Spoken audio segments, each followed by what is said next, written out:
If you lost Zach. I don't know. Well, maybe he's not here tonight. No. Oh, Zach Coppola, okay. Or Zach. If you want to feel like you're not ripping us off. They're okay. You're all right. Those, it's the ones in the back that need to be. I know, if you have extra, oh, wait.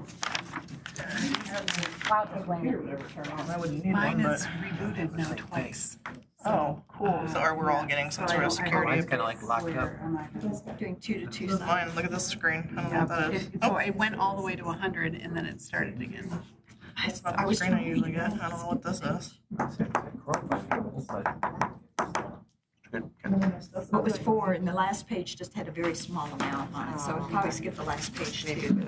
Okay. I'd like to call this Saline City Council meeting to order. If you'd please rise and join us for the Pledge of Allegiance. I pledge allegiance to the flag of the United States of America and to the republic for which it stands, one nation, under God, indivisible, with liberty and justice for all. Thank you very much. Members present this evening are Council Members Gearboss, CO, Rice, Lesh, Harmount, Mayor Pro Tem Dillon, and Mayor Morrow. From City staff, we have Acting City Manager Cole, Clerk Royal, Wastewater Treatment Superintendent Briggs, DPW Director Hoppola, Parks and Rec Director Lambert. The rest of you who are in the audience this evening, we welcome you. We encourage you to sign in on the back table. There are also copies of the agenda and listening devices if you require them. Is there a motion at this time to approve the agenda, I believe, as amended? And we'll get to the consent portion in just a moment, because I think there'll be a few items that will be struck from the consent agenda. But Mayor Pro Tem Dillon, did you want to offer a motion to approve the rest of the agenda as amended? Sure. The agenda moving it as amended to remove item 25-136 MERS HCSP. We're going to strike that from the agenda. It's going to appear on the September 8th meeting when HR Director Dectron is able to be here to talk through the issue. Very good. So it's been moved by Mayor Pro Tem Dillon to approve the agenda as amended, striking that one item. Is there a second? Second. Seconded by Gearbaugh. All those in favor of approving the agenda as amended signify by saying aye. Aye. Opposed, say nay. Ayes have it. The motion carries unanimously. There are no absences this evening, so we'll proceed to the first of 2 public comment periods. Under the Open Meetings Act, any person may come forward at this time, may comment or ask a question about an item that appears on our agenda. Comments will be limited to 3 minutes per person. Those wishing to speak are requested, but of course not required, to state their name and address for the record. Before you begin your comments, please clearly state, the specific agenda item you are addressing. Please note that council does not generally answer questions during this first public comment period. Are there any citizen comments this evening from those in the audience? Simply come to the podium and make sure the green light is illuminated at the base. Good evening. Jim DeLorco, 205 West Henry Street. I'd just like to share some thoughts on the agenda item 25-133, Ordinance 877, regarding electric bikes. Been a resident of the community for about 15 years, and for most of my life, I've always ridden bikes, and I started riding them less and less as I got older, and the e-bikes kind of recently invigorated my desire and excitement about riding bikes. I certainly recognize and appreciate that we do need to do something about this. There needs to be some regulation around how we handle e-bikes in the city. I personally don't use the e-bike to travel in the city for shopping or going to the city. For the sake of going to the city, I use it. I just traverse to the city to get to where I really want to go to exercise. And the advantage of having the e-bike has been to help climb hills and take the strain out of the exercise of inclines. So I'm willing to travel further and get more out of riding the bike. The main questions and comments I have to offer are that I'm wondering why we are looking at, or at least talking about, how to accomplish the same goal by using a speed limit on the sidewalks where the e-bikes are being banned and prohibited from being used. There's a large residential area of streets that you can no longer ride e-bikes on in this ordinance, and some of these streets are very narrow because of traffic calming measures and parking, and it's kind of scary to ride a bike on Hill Street or Harris Street crossing Michigan Avenue or Henry Street on my street where I live.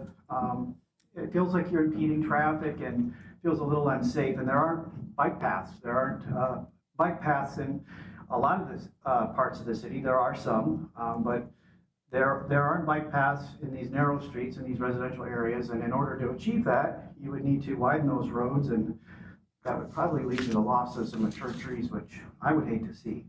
I'm certainly all in favor of protecting our business owners, our pedestrians. I'd just like to also see some consideration given to those of us on the bikes as well. Thanks. Thank you, Mr. DeLorco. We appreciate your comments. So, are there any additional citizen comments this evening on agenda items? Please come forward to the podium. You may begin when ready. You will have 3 minutes. Good to be here again. Good to have you.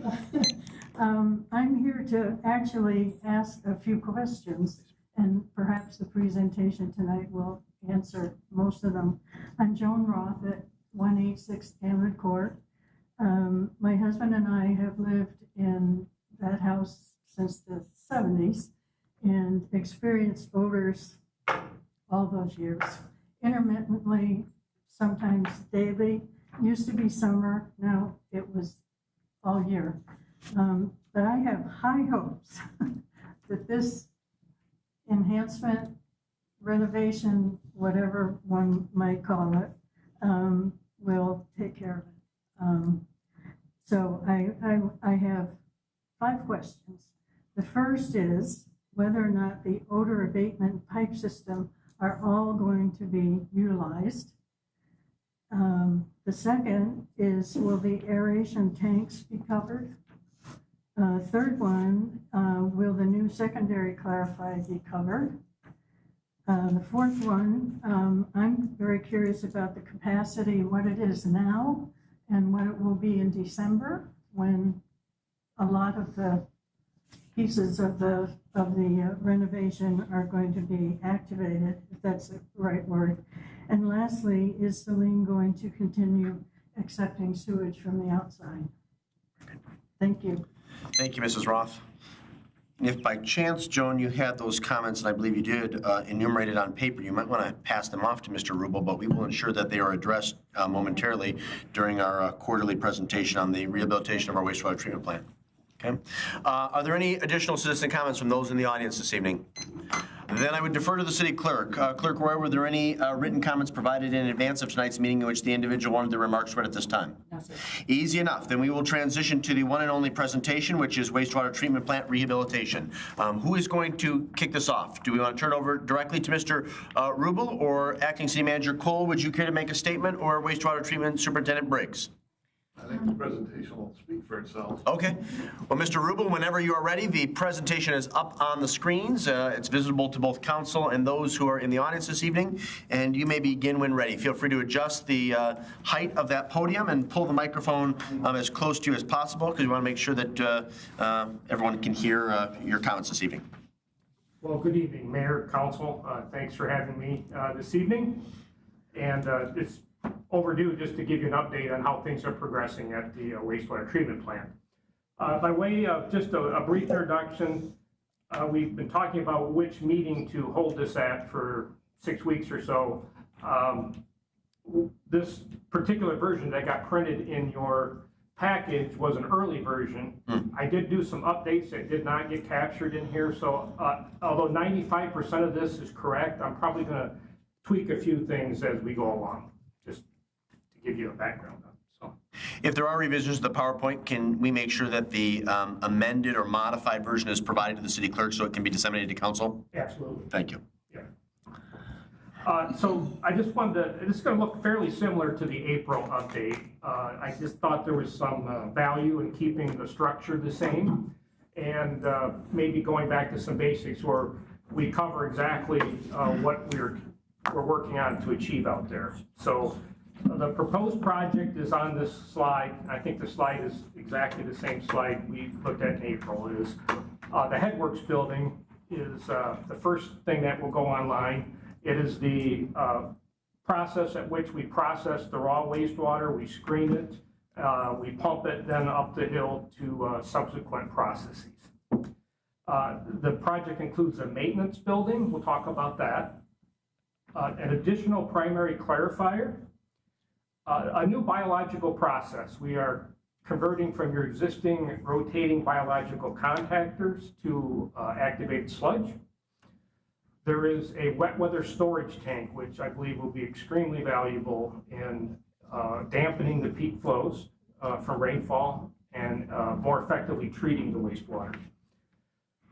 We're going to change how we dispose of the biosolids that is separated from the wastewater.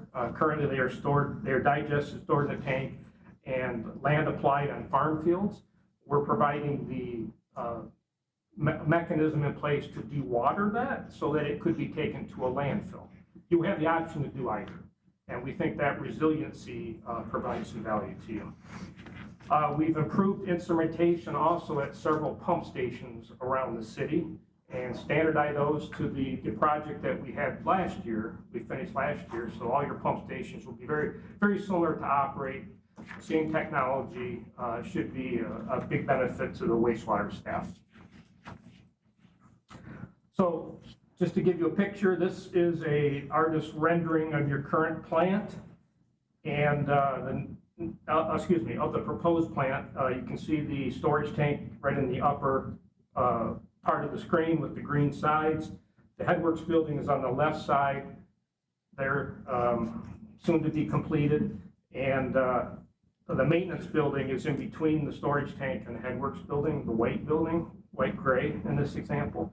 And there are new clarifiers proposed. And the aeration tank is in the upper right near the basketball court at People's Park. You can see that. This next slide, I think, highlights these areas about where we're doing work in yellow. And as I was talking to Councilwoman Dillon earlier, that we're really touching the majority of this plant with some kind of improvement. This doesn't even include the improvement that we're making inside the administration building for the workers and making that building more of an amenity for them as well. So I'd like to go through kind of step by step where we are with some of these processes. This is a rendering of the headworks building, and I'll show you a photograph of it. It is almost complete. It will be started actually next week. And there is a new odor control facility. That's the white canister there on the front corner. And again, that building is what really screens the wastewater, takes out the rags, the screening materials, and pumps it up the hill then to the rest of the processes. This is a photo that I took right at the end of July. Looks pretty similar to the rendering that I showed you. And they really completed that building here late spring and have been inside, getting it wired, getting it plumbed the last few months. This is the maintenance building. It's a little bit farther up the hill. You can see the storage tank in the background. This will be a 2026 construction. The steel is ordered, just waiting room, really, completing the other processes and opening up space to get that building constructed. This is a new primary clarifier. This is part of increasing the capacity of the plant. It has been started, but it will not be finished until winter time and put online. Same thing with the tank. The tank has been ordered. Again, this will be kind of in a contractor staging area up there where they have soil and even their trailers. And so this is towards the end of the job. Once they start getting other things completed, the space will open up and they'll be able to tackle this. Another rendering of the tank from Monroe Street. The aeration facility. This will be the biological process. This is the real engine of the treatment plant. And it works hand in hand with the clarifier that you see on the upper left. The bacteria consume the biological material and they are settled out in the clarifier removed from the system. The bacteria makes it easier to settle that waste in the wastewater, and then the clarifier completes it. To answer one of Ms. Ross' questions, that will not be covered. We've talked about that a few times in here. It just is, It just is not a covered process. There's a lot of air that's entered into that. It would be pretty impractical, actually, to capture that air and do anything with it. Same with the secondary clarifier.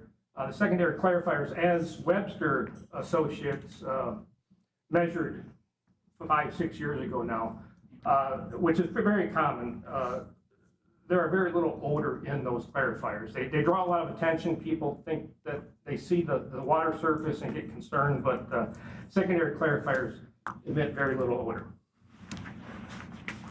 And there's a blow up of that same clarifier there. Again, that has been started. The concrete is poured. You can see it in this photograph. That clarifier is on the right side. It's the circular tank that is built, sticking 5 or 6 feet above the soil there. And then on the left photo is looking from west to east is the aeration tanks. You can see they are very far along. When I was out there a couple weeks ago, they were pouring the walkways on top of the tanks, which is a later step. So they're very far along. The building to the right of the left photo is where the blowers will reside and where the processing of the biosolids will be in that building. And that's very far along as well. The exterior is largely done. So the schedule that we had, we completed design in May of 2023. In summer of 2023, we bid, and we awarded it in the fall of 2023. So we're approaching 2 years of the construction contract. The contracted substantial completion date is May 31st of 2026. The contractor is projecting to finish in mid-July based on his last schedule. And that's largely due to a little slow start we had with the soils, as you recall. There was a PFAS hit on the soils before right when we started the project. And we spent 6 or 8 weeks finding a solution to that. And so that represents most of the delay that the contractor is projecting to be done in July. But not much. When I was here in April, I think the contractor was 38 or 39 days past that date. He's projecting about 55, 56 right now. So it's about 2 weeks farther he's fallen behind. I think there's still time for him to make that up, and we are encouraging him actively to do so. They have looked for efficiencies. They have worked some overtime to catch up with the schedule. The contract does protect the city if the delays get any larger. There are monetary damages that would be due the city if the contractor were to let that schedule slip farther. I have talked to not only the project manager out there, but the vice president for the COSING, and certainly have encouraged him to do what they can to manage that schedule rigorously. We all have the same goal to get this done on time, and we have both documented any concerns we have with the schedule and certainly more politely asked for their cooperation in meeting the schedule. But we're in a really active time of the project here. Things are going to be happening pretty much every month here for the next year. One of these processes almost will be coming online each month. So there's a lot of activity out there. A lot of vendors visit the site to sign off on their equipment before that's put in place.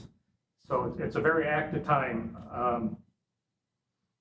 And I'll go through some things completed. Again, this first bullet is one that I need to modify slightly. I did anticipate the headworks would have been started by now. The schedule I got this afternoon calls for that startup to be next week. So I have a feeling it may actually slip to the first week of September, but they are very close at this point. Just a few more wires to land and a few more things to put in place, but they're scheduling the visits from the vendors to get that headworks building up and running. We have completed some things. Most importantly, we have converted the software systems that run the water plant and the wastewater plant from a 20-year-old technology to a brand new technology. Water plant's been running since the spring with the new software. Wastewater plant's been running about a month with the new software. And that's a really important achievement. You can imagine running your home office with 20-year-old software. It just isn't quite as nimble as you'd like. And so we have those systems up and running and going well so far. The staff have reported they're getting very comfortable with the new software. A lot of products are on site. If you walk around the wastewater site, there's a lot of equipment out there just waiting to be installed. So we feel good about the supply chains at this point. Not everything is here yet, but I think pretty much everything is ordered at this point. The underground utilities essentially are complete. Kind of build a plant from the ground up, so the deepest stuff is put in, and that's in pretty good shape. And I think the buildings are coming along as well. So headwork startup again next week. That will be taking place. That will be quite a busy week. The aeration systems are scheduled in December into January, and that would include the primary, also the primary clarifier. So aeration and the secondary clarifier, and then the primary clarifier is right behind that. 2026, then we'll see the storage tank, the maintenance building, those sorts of things completed. I think that may be my last slide. So I'd be happy to answer questions. Let me tackle Ms. Ross' question. Please. She asked about the odor control abatement utilized. All of the systems previously on the odor control system will remain on the odor control system. The headworks, the new headworks building will be connected to a new odor control system. So I talked about the aeration tanks and the secondary clarifier are not covered. The capacity,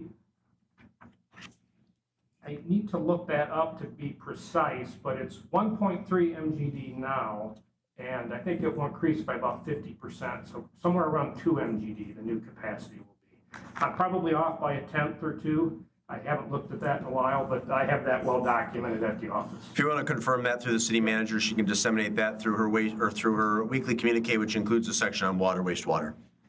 I would be happy to do that. Accepting sewage from the outside, I don't believe you have any of that now, and that's not a question that I certainly can answer about the future. So. Getting a head nod in the back. Yeah, we haven't done that for quite some time, so you don't have to worry about that happening. Okay. Very good. I think at this point I'd be happy to field any questions. Very good. Well, I believe at our last regular meeting I started questions with Mr. Lesh, so today I'll start with Councilmember CO, work my way back to Mr. Lesh, and then he and I will conclude. So, Mr. CO, any questions? Well, actually, before I yield the floor to my colleague, Mr. Briggs, anything you'd like to add for the record this evening? And if you do, I'd invite you to come forward to the podium so we can get it recorded. You're not obligated to say anything, but if you'd like to, we would welcome that. I'm going to put my foot in it. So pretty much everything Brian said is spot on. We have had some issues, as you know, for other reasons at the wastewater plant. And I'll just give you a quick update on what's going on there. The UVs have been shipped. I'm not sure how long they're going to take to get here because they're coming from somewhere overseas. But as soon as we get those in, we'll try and get those installed, and we can start getting our plant back, that part of it where it's supposed to be. The only things that we really need to do when it comes to and I've got this work to do when it comes to drying the cake for landfill is trying to figure out how much that's going to cost and where it's going to go. I haven't done that bit yet. But other than that, like Brian said, we had a slow start. Things are getting better, and we can't wait to get things started up, especially the headworks. Very good. Hang tight because there might be some questions that are asked that are best addressed by you. Acting City Manager Cole, you've provided some excellent oversight on this project over the past 6 months. Is there anything you'd like to add at this time? I would just like to add that, excuse me, Mr. Rubel and Superintendent Briggs have handled kind of all the back steps that we've been dealt with grace and ingenuity, and how to fix it, how to replace the parts, and how to reduce those number of days that we are behind. And for that, the city of Saline thanks you tremendously. Okay. Thank you. Councilmember CO, any questions for Mr. Rubel or Mr. Briggs? Yes, I do. Thank you, Your Honor. Mr. Briggs, Mr. Rule stated that the new software is in place and it's operational. Yes. Do you feel comfortable with the use of that new software? Yes, yes, the guys are getting really fine tuned on it. We have a screen in the laboratory, and you can tell a lot of what's going on out in the plant from that screen. And granted, with the new equipment, when that gets hooked up, that'll all be included in there, so you won't have to necessarily be up on top of the hill and if something's going wrong. Okay, so this is for Mr. Rubel. Will the RBCs stay in place until that new aeration process cranks up? Absolutely correct. We need to get the aeration process running and demonstrated for 30-plus days of good performance before we will take those out of service. Okay, then they'll be removed completely too? That's part of the project. Yeah. Okay, all right, that's all I have, Your Honor. Very good, thank you. Mayor Pro Tem Dillon, any questions for our guest or our wastewater treatment superintendent? Sure.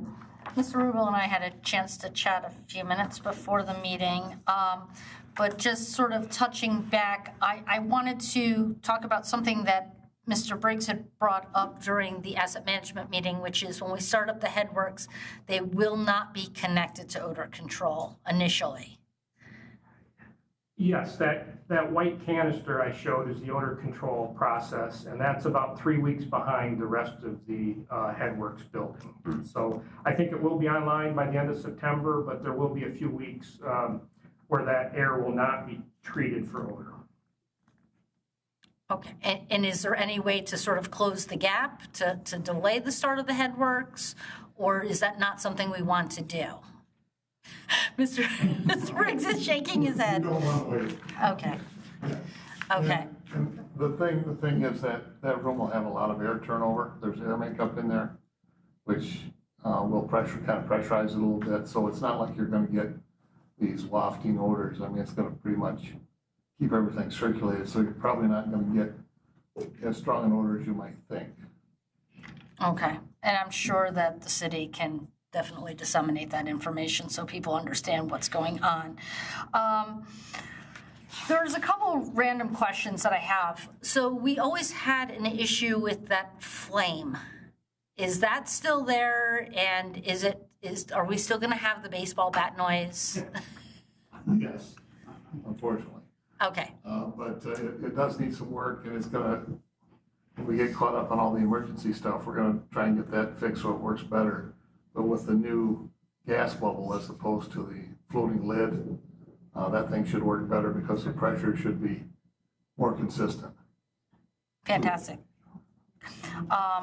So like I said, I've just got sort of random questions that I'm gonna ask all. So the RBCs, once they're decommissioned, are we selling them off? Do they have value?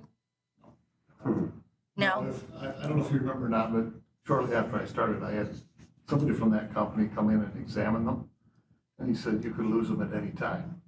And they're different than most RBCs. Most RBCs are layered discs. This is a wound material that's started on the inside, wound all the way on the outside. So all it's going to take is a failure of that outside, and it's going to come unwound. But what about like the gear shifters and that kind of equipment that we had? Potentially the gear drives we could do something with. Many have been in service for quite some time. Okay. But whether they're worth anything on the resale market or not, it's hard to say. Just trying to figure out if we could recoup dollars somewhere. Hold on one second while I kind of go through my random notes. So questions about the new aerator and the new clarifier. It looks like they have a railing around them, but it's not a safety fence. Is there any concern about people falling in the water? And do we have harness systems in place? There are railings to keep the employees safe from accidentally stepping in. Usually there's even a lifesaver or two up there just in case to help rescue somebody.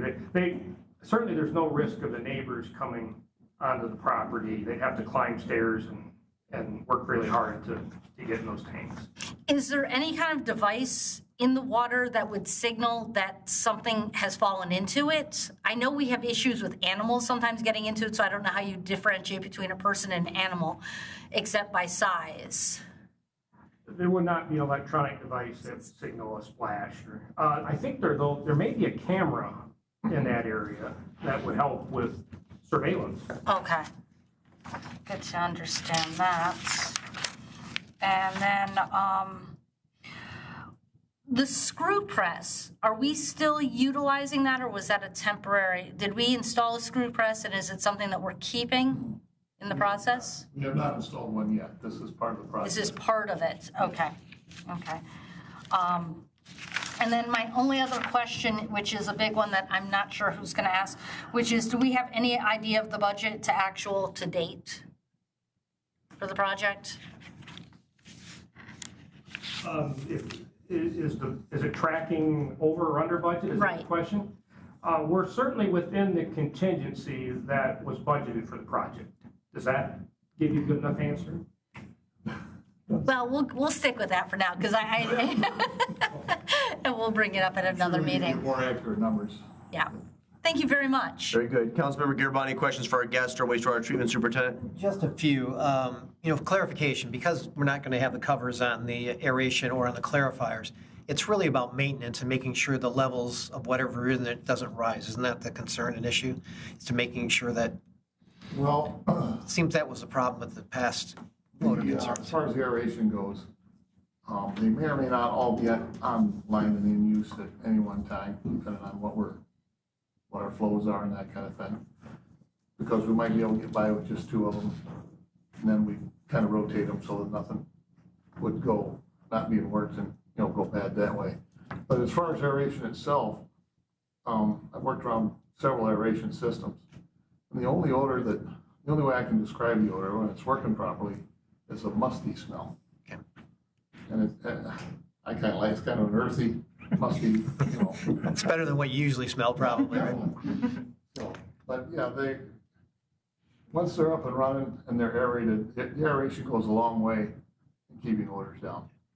Yeah, and just goes back to that whole process. We'll have a new process, new performance, maintenance, all that happening, so. Oh, yes. We'll be doing much better on that. As we talked about the IT aspects, I guess my concern is, how are we coordinating with, as you mentioned, security in those aspects, which I'm not so sure are part of the project, which are more under IT director and our resources and everything happening at the same time, or do we need to evaluate that? That's a great question. Actually, there was a lot of thought put into all of those devices to make it secure, cyber secure from the outside. So there's a tremendous amount of work and firewalls that went into the design of that and the implementation of that. So I feel very good about the security of those systems from the outside, from a malicious act, absolutely. Okay. When we talked about the UVs and all that, what's happened with the emergency repairs for all the flooding and everything? Are we pretty much up to date on repairing that and resolving those issues? We're gaining, let's put it that way. We've gotten motors back for the filters, the drive motors back. We haven't had time to actually get them mounted. And we had to get some oil because we didn't have the proper oil to lubricate. So we changed, and we got that last week. So we're gonna get these motors mounted, make sure that they're gonna run. Then we can use those filters, those final filters again.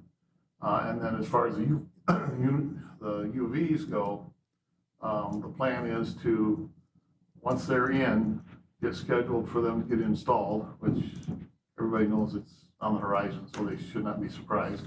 And then once we get the old ones torn out, get the new ones set in the basement, and right after that, we're gonna wall that door up, put block in that door. And none of these issues are going to delay any more of the actual construction. These are just maintenance. These are all things that we're just not running the system the way it was designed. I mean, we're treating everything well enough, but just not the way it was designed. And then that just leads in my last two questions, the administrative consent order and also the any violation concerns and all that. Those are all up to date. All their issues, Eagle has no concerns at this point or have been notified properly? They have no problem with the way we're doing our treatment with chlorine right now. We're reporting monthly the residuals to show that we're within below the level with which they would like discharge to the river. So I have conversations on a regular basis with Eagle just to make sure they know what's going on. Excellent, thank you. And this is just for Acting City Manager Cole. As we work with Arcadis and their evaluation of everything, are we still all on the same page and there are no other concerns or issues at this time? They have not brought forward any concerns or issues at this time. In fact, they've been very helpful. Tetra Tech's been very helpful working with them and coordinating together. So kind of all keeping on the same track. Great. And again, I agree with my council member, Mayor Pro Tem Dylan. Whatever we can do to be proactive about that potential odor or anything that concern, at least the public will have knowledge of it. And we knew that was going to happen during this construction project anyway, so thank you. Councilmember Rice, questions for our guest or our wastewater treatment superintendent? No, I don't. I feel up to date. My council colleagues have asked great questions, so thanks for this update. Appreciate it. Very good. Councilmember Harmount? Thank you for all the great information. As we have heard from the audience, and some of the main concerns that the residents have had about this wastewater treatment plant are odor, capacity, and also with regards to the future, we've had a lot of storms, and I just want to understand how the stormwater runoff is going to be impacted by, do we have an improvement for capacity with the new plant with regards to stormwater runoff?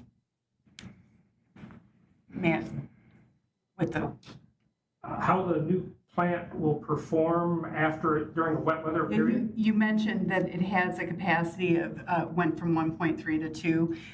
Does that accommodate for stormwater runoff at the rate that we've had recently with the event? Yes. The biggest impact, the biggest thing that will help with wet weather treatment will be the storage tank.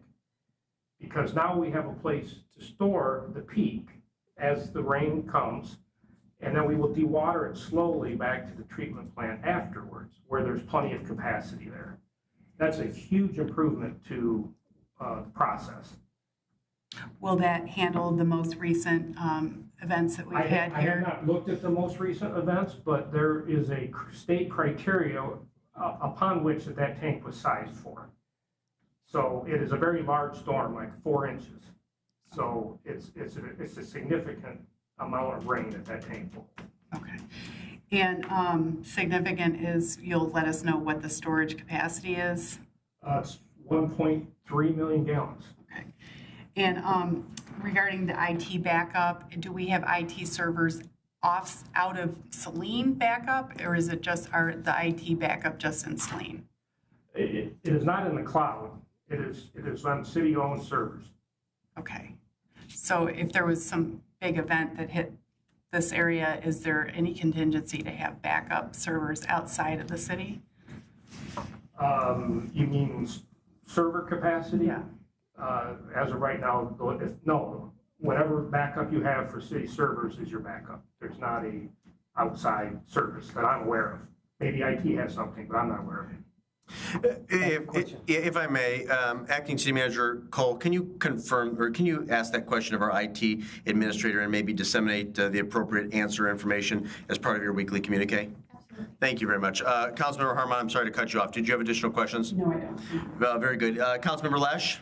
Just one. It's more of a novelty question. So with the new process, we have the option of doing dry caked takeoff versus the sludge, for better. Now, as somebody who lives close to the plant, I know whenever they are telling us that they're going to be hauling sludge, I mean, that is an odor event in itself. Will taking the dry away help alleviate some of that odor, do you think, since liquids are volatile anyway? Actually, the dry solids will probably have their own odor. Oh. But we will manage that. We've talked to a couple of different cities that have the same issue, and they have, it's more of a deodorant that they kind of mist in that room every once in a while to keep the odors down. We haven't come down to define hard what we're going to do, but we know that it's a potential, and we have the ability to, we have time to figure that out. The whole idea with the cake is to give us an alternative as to the biosolids, the sludge, because when that fills up, we're done if we can't get hauled. Right. But if that fills up and we can make cake and keep going, then that'd be better. So like I say, we're working on all this stuff. Very good. Thank you. And one other thing I wanted to. Please. Back to Councilmember Harmont, as far as the amount of rainfall that is an issue for wet weather events, it has a lot more to do with the volume over time. We can get 4 inches of rain in a week, and it wouldn't be a problem. 4 inches of rain in one day, that's when we have the problem. So we had, the last event we had, where we had issues, we had 2 inches of rain in 45 minutes, which is a lot. So unfortunately, we need to figure out in the city why that rainwater is making it to the wastewater plant. That's one of the things that I'm gonna try and push here in the near future. So is there maybe intrusion in the lines of the wastewater, or I'm sorry, the water lines? Well, what it is and it's more inflow than it is infiltration. So infiltration is what percolates through the ground to the pipe. Inflow is something that flows in. Right. So whether we have, when they did the smoke testing, obviously they weren't able to do the whole city. But we found that the West Belt, somewhere up the West Belt, a lot of water can come from somewhere. So we've got to get out there and figure out where that is. And if we can pinpoint that and remove that water from the sewer line, then the wastewater plant will be in a lot better shape with the high rain events. When is that planned for? Right now it's planned someday, because we just haven't had time to actually formulate a plan to do that. But we are metering some locations, aren't we? Yes, we are. We have some smart covers. Zach might speak better to that, where those are located, but they indicate some high flows when we have rain events. So basically we have to go upstream to figure out and maybe move those lids somewhere up and figure, okay, it's coming down here instead of coming over here. It's a process. It's going to take some time. Thank you for that, Mr. Briggs. Mr. Rubel, you've actually worked on the issue of stormwater infiltration for quite some time, actually, prior to Mr. Briggs coming on board. Is there anything else you'd like to add to provide some additional context per Councilmember Harmont's question? I would recommend that the city staff look hard at the report that we prepared a few years ago. I think there's at least one major source that has not been addressed yet. And it's on private property. It will take working with the property owner and giving them enough time to address it. But my recommendation today is the same as it was 3 years ago, that needs to be done. And per Mr. Briggs' comment, that's in the West Belt, correct? Yeah, okay. Very good. Jumping back, Councilmember Lesh, did you have any additional comments or questions, sir?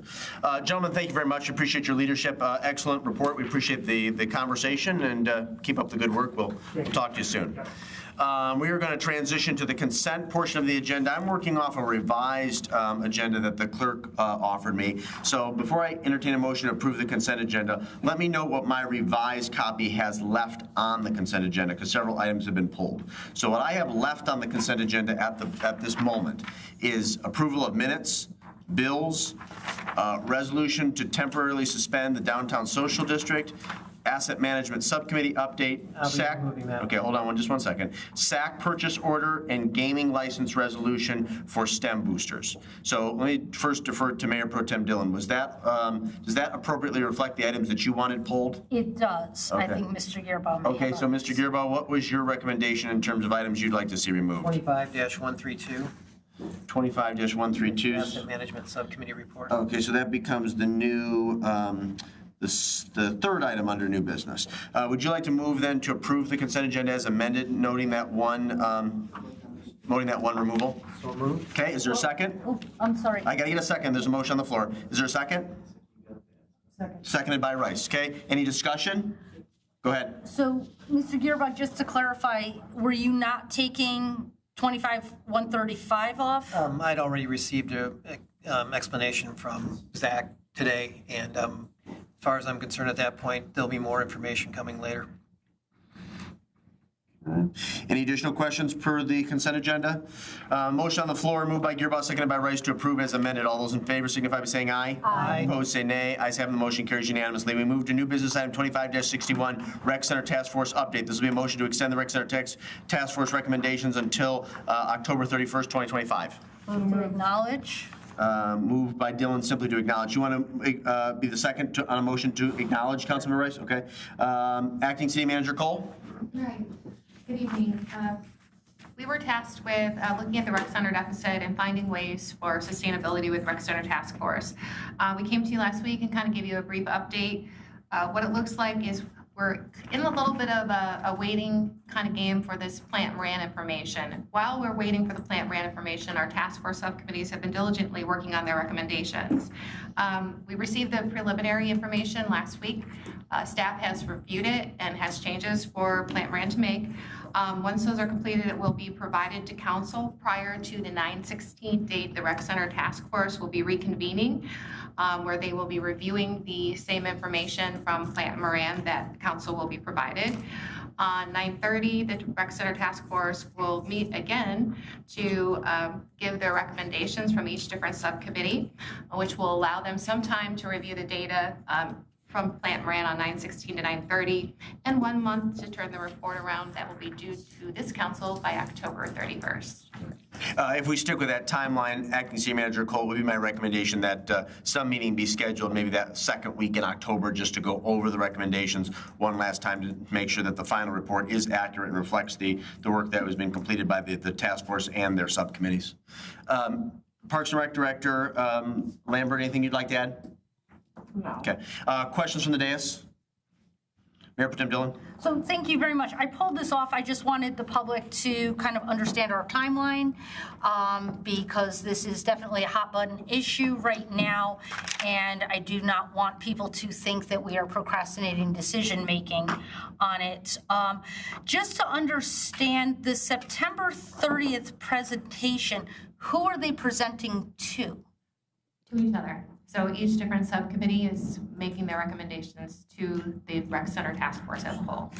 Okay, and then will council be a part of that? Or like, how are we getting that information of that entire presentation? That will be brought forward in the presentation and the report on October 31st. If I may, Acting City Manager Cole, I see no harm in inviting council to any of those meetings. If you wanted to have Maggie in your office send out meeting notices, no requirement or expectation that people attend, but if they want to, they're free to. We just have to be clear, since there are 3 members of council already on the task force, we may need to post it as an official meeting if we have a 4th, 5th, or 6th member of council attend. I would be delighted to set that up as a public meeting. Very good. Thank you. Any additional questions from the dais or comments, Councilmember Gearbaugh? Just one point of clarification, just knowing that the notification today, I'm not sure all the subcommittees understand what work is ahead of them to do a presentation on the 30th, because we haven't met in over 2 months. So there may be some prep work and other things that need to be done with those individuals, so you may want to give them some kind of heads up. Thank you very much. Okay. Additional comments, questions from the dais? We have a motion simply to acknowledge. All those in favor say aye. Aye. Opposed say nay. Ayes have it, the motion carries unanimously. Is there a motion to extend? Moved by CO, seconded by Rice to extend. Any discussion?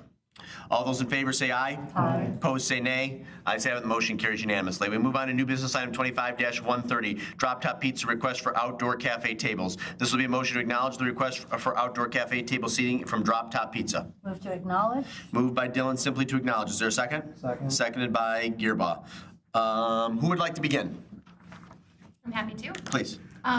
Just to recap that in 2019, City Council authorized the city clerk in collaboration with the city manager, police chief, fire chief, and the building department to review and approve outdoor table requests.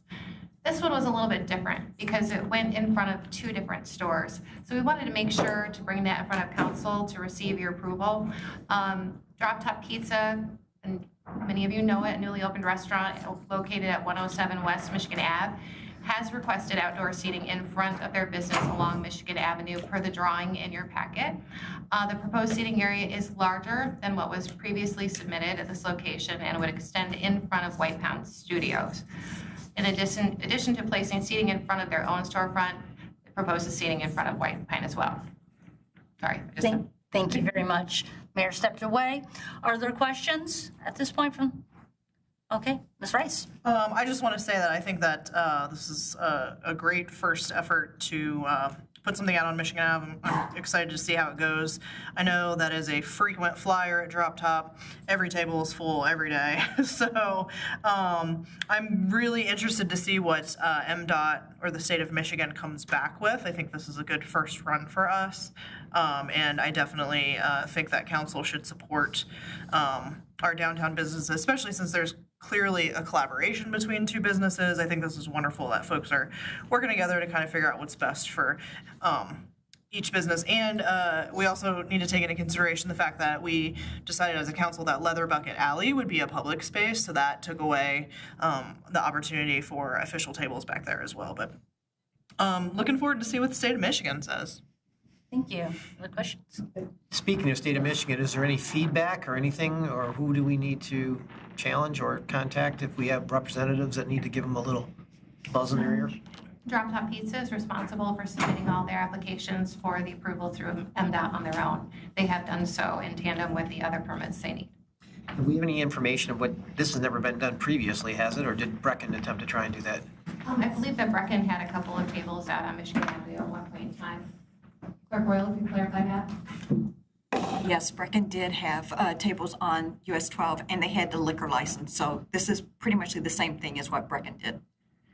The only thing different is, again, is that it's in front of a business that's not theirs. That's what I was concerned about. Okay, I'm just more concerned about the state not approving it so that we can make sure, because I think that's one of the best things to do is put more tables out on our Michigan Avenue. They have gotten the liquor license approval, but they haven't gotten the street. Yeah. Okay, cool, thanks. Ms. Harma? Do we know what the width will be of the sidewalk to make sure that it will allow for any sort of ADA compliancy? Just, I'm sure that will be something that will be covered with the. Is that enough for? Here? Yeah. Do we know what the standard is to get like wheelchairs or? They have to have at least 5 feet. And once the tables are set up, our building department will go and measure it to make sure that the chairs cannot, pull out in front of the sidewalk. And there is a part in the agreement that we submit to each other that they sign, that they will secure the tables and the chairs, so if the wind goes, that they won't be blown. So there is something in that agreement. And then if the other business is to sell, then of course that contract or that agreement would be null and void, and so. They have to renew this every year. Okay, perfect. So if it doesn't work and council does not like it, we can always not do it next year. Okay, great, thank you. Okay. Yeah. I have a couple of questions. I was the one that actually asked for this to be pulled so that we could have a further discussion about it. First, I kind of feel like it's cart before the horse. I feel like we shouldn't be making a decision until the state of Michigan has made a decision, and then we can go. Because giving a preliminary approval, if it's not required by the state's application, I don't know why we would preliminarily approve until we have it from the state. Go ahead. Yeah, the request was to do it kind of in tandem. As you know, there's not a lot of the season left this year, so they're really hoping that is turned around quickly at MDOT, and they're asking the city to go ahead and make their decision so that if MDOT does approve it, they're good to go and they can start their trial basis of having it out on the street on Michigan Ave. I do have a couple other questions about it. What separates this ask from the Brecken and the Max ask is location, location, location. They are on Michigan Avenue and it has parking that will be right in front of where the tables are, where the other two businesses do not. So understanding how are cars that park in front of there going to offload, because there is going to be a barrier. They're required to have a barrier. So are we going to be asking people that are parking in front of that business to walk in the street to get to an area to get back onto the sidewalk? At the time that the seat tables are put up, they will be measured, and then our building department will come through and our code enforcement officer to make sure that everything is just exactly the way it's supposed to be. So if there's, the way the tables are now, there shouldn't be any impact. It couldn't foresee there being a door opening up and hitting one of the tables. However, once it's set up, I would know that our code enforcement officer will be coming out to review that. Well, it's not about the door opening, it's where does that person go that's exiting the vehicle? There is going to be a barrier at the edge of the sidewalk. They have to enclose their area. I mean the door opening up into the barrier. Well, how is the person going to, are they hopping over a fence into the seating area? I mean, if you're exiting at any of those parking spaces, there's going to be, if you look at what Max and Brecken currently have, they have to have a corral for their seating. So people are not going to be able to enter that bricked pathway. So I want to be very considerate about where we're expecting the people that are parking there to go. I think that if we wanted to go through some additional reassurances of how the doors are going to open up and how people are going to be getting in and out of their cars, I'm happy to provide all of that details to all of you from the owner. Right now, I don't have the measurements or any drawings that depict that. I know for a fact that it was considered when it was talked about. I just don't have the drawings or the details to support it at this time. Okay. So we can provide those to you. That's fine. The other issue that I have is that while I appreciate a friendly agreement between two businesses, are they allowed to serve liquor on someone else's property? That will be going through the liquor license that was included on that address was included, so yes. So they can extend their, yes, in front of somebody else's property? Yes. Okay. Because that area is actually a better area, in my opinion, for seating. It's a wider, there isn't parking there. It's definitely a carve out to understand what they want. It's also a lot of tables that they're looking at. There's 4, 5, 6, 7, 8, 9 tables in front of two businesses. That seems like an awful big span there. I'm 100% in favor of outdoor seating. I think it benefits our community. It's just Michigan Avenue is much different than South Ann Arbor Street, and I want to be very cognizant of this. We've already had issues with cars leaving the roadway, and so understanding if there is a greater impact of accidents to happen there. It's my understanding, as if I remember correctly, when Brecken had tables, they were actually up against the building at the time. We had reversed it at that point, and they were up against the building, not on the street side. So I would, at this point, want further information and definitely understanding of where the state of Michigan is with this before council were to approve it. If I can just address your one question about, now I lost my train of thought. You were talking about the tables. We can, when our building inspector goes out there, if there's not enough room, they can deny the number of tables. Also, our agreement with them has the ability that we can cancel that agreement at any time. So if they get it set up and there's an accident or we're not happy with it, we can always revoke that agreement. I hate to see them have to wait until October to get approved when they're trying so hard to do something that's good for the community. No, I understand, but there's nothing that we can do here. I mean, we're meeting again in 2 weeks. I mean, we don't have clarification from the state of Michigan at this point, so they can't move forward even if we vote yes tonight. Well, if we were to vote yes and they were to get approval tomorrow, then they could actually start setting up their tables. I just feel as though it's cart before the horse. I mean, I would like to see the state of Michigan provide guidance. I mean, this is where we were with the social district. We were not making decisions outside of the state. But they will let us know when we get the state approval. So I will forward that on to you, or if it denies, I will also send that on to you. Okay. Any additional questions pertaining to the motion to acknowledge?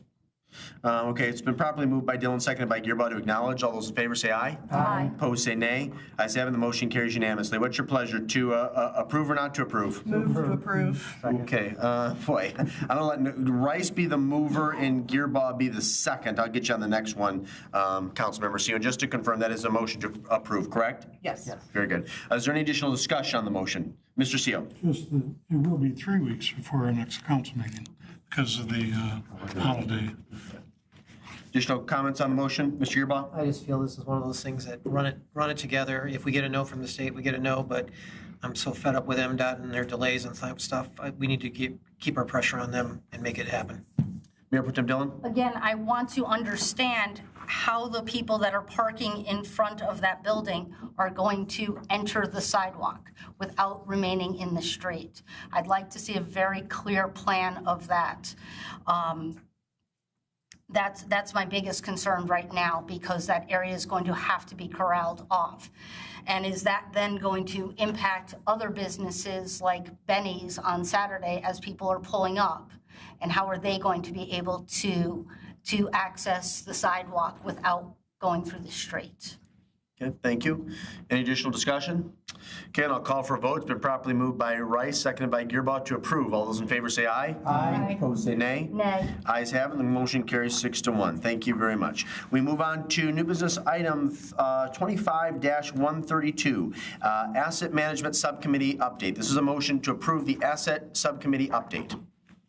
Move to approve. Moved by Gearbaugh to approve the update. Is there a second? I'll second. Seconded by Seo. Mr. Gearbaugh, you're the one who requested this item be removed. I'll defer to you. Yeah, as part of that group, we've been talking about giving council an update and making sure that they understand what things we've been attaching and are addressing and working on. I just wanted to let you know there's some of the issues that are in there regarding there's an inventory and some of the things that we're doing. We're hoping that that'll be reconciled with what's in our BSNA software. But a lot of this has been worked on for the last 6 to 8 months, and I was hoping that a more full presentation would be provided to you as had been requested about 2 months ago. So hopefully in September, when this comes back to us, you'll have more information. One of the things we'd also discussed and requested was to have a more recession-proof and evaluation of the capital asset plan so that we understand, knowing full well that we are probably not going to get the funding nor the water revolving fund, and some of those activities may be drastically impacted, is that we need to have a plan B to understand if we can't do road projects, if there's going to be a $10 million ask for the rec center, what are our priorities and how are those going to happen? And then also we need to understand especially some of the engineering costs and costs that are significantly increased in terms of how we've been evaluating our assets and the plans and things moving forward, just so that council understands how much we've invested in trying to determine what's happened with water, what's happened with sewer, but also as you all will review this, and I think we'll look at the guidelines and actually what we kind of call the bylaws or the principles for it. Asset management is more than just water and sewer, although it is a big priority right now. We need to talk about our buildings, our parks, our roads, our facilities. As you know, this building needs significant investment into it, as do all the other ones. And so for me, this has become a very clear way of communicating to our public what we prioritized. Even though it's more of an advisory committee, the information from this group needs to be out to the public so they understand and so that council understands. So I brought this off of consent just to tell you that I feel this is a lot more important in order to make sure that people understand where we're putting our money. Thank you. I had a conversation, I think it was actually early last week, it might have been the latter part of the following week, with the acting city manager, and we discussed a laundry list of issues, but some board and commission appointments and priorities came up, and it was requested that I contact the city engineer, which I did. I confirmed that she was unavailable this evening, but she is planning to be at the September 8th city council meeting, so I fully expect a more comprehensive, in-depth report from the Asset Management Subcommittee will be provided to all of you and the community at that time. Any additional comments or questions? Mayor Pro Tem Dillon. Thank you. Also, as a member of the Asset Management Subcommittee, I am looking forward to it. I think we worked very diligently. Those are hour-and-a-half meetings, and we use every single moment of them, if not more. So there's a lot of really great information that's coming out of that. So I'm eager to share all of that information with council and our community so that there's a better understanding of our asset management protocols protocol. The one thing I did want to mention is that looking at what we're calling guidelines or, for this committee, the one thing that I am a little hesitant of, which is that we are prioritizing wastewater and water assets above others, and that's a direct quote. I think, as Mr. Gearbaugh just said, there's assets most are equal to each other in many ways and forms, and protecting all of our assets is important, and just making sure that we are looking holistically at all of the city's assets. Very good, thank you. Is there any additional discussion on this motion? It's been properly moved by Gearboss, seconded by CO to approve the Asset Management Subcommittee update. All those in favor say aye. Aye. Opposed say nay. Ayes have it, the motion carries unanimously.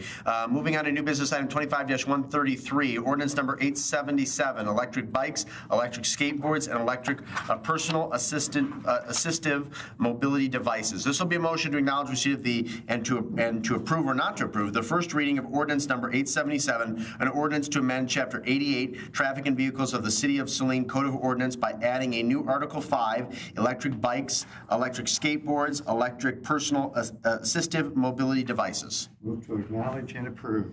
Very good. That was moved by Lesh. Is there a second? I'll second. Seconded by CO. Acting City Manager Cole, would you like to begin? Absolutely. Thank you so much. Tonight, I am pleased to introduce for your consideration the City of Saline new e-bike policy, ordinance for e-mobility devices. Councilmember Rice had some downtown businesses that had brought a concern to her about stepping out of a store and having some of these devices kind of whiz by. And the notion kind of came to us that we didn't have an updated policy to address these mobile devices that are now traversing our town. So in taking the moment to look with our Community Development Director, Atkins, we decided that the best area for the e-bikes to have the same safety protocol as not walking a bike, which is our downtown central core, which is highlighted in the packet for you. And you can also see it on the map up here. Basically what this does is just say, hey, in town, we don't ride the bike, we don't ride these electronic devices, we walk them through town. It's much safer for them to be walking their devices through this area as doors can open and a lot of catastrophe can happen very quickly. And then we have the different classes of the bikes for the pedal assist that can go up to 20 miles an hour. The class 2, the throttle power, that can go up to also 20 miles an hour. And class 3, which is pedal assist, that can go up to 28 miles per hour. Last but not least is how we enforce this. And we certainly will be looking to our police department to help enforce this. A lot of it will be word of mouth. And certainly our code enforcement officer will be helping with that as well. The police chief is planning on having this be part of an educational tour as schools are starting now and in the spring, kind of educating our young folks. But it was brought to our attention that a lot of folks our age are riding these bikes too, so we certainly will be putting together education material and signage upon your approval. Very good, thank you. If I'm not mistaken, this proposal has been vetted and considered by the Policy Committee, is that correct? Yes. Mr. Lesh is the chair of the Policy Committee. Is there anything you'd like to add at this time? We talked about this at length at our last meeting, and this policy is something that other towns have actually approved also. It's just kind of a take on what is already state law for these types of vehicles and putting our spin on it to keep our citizens safe in the downtown social district.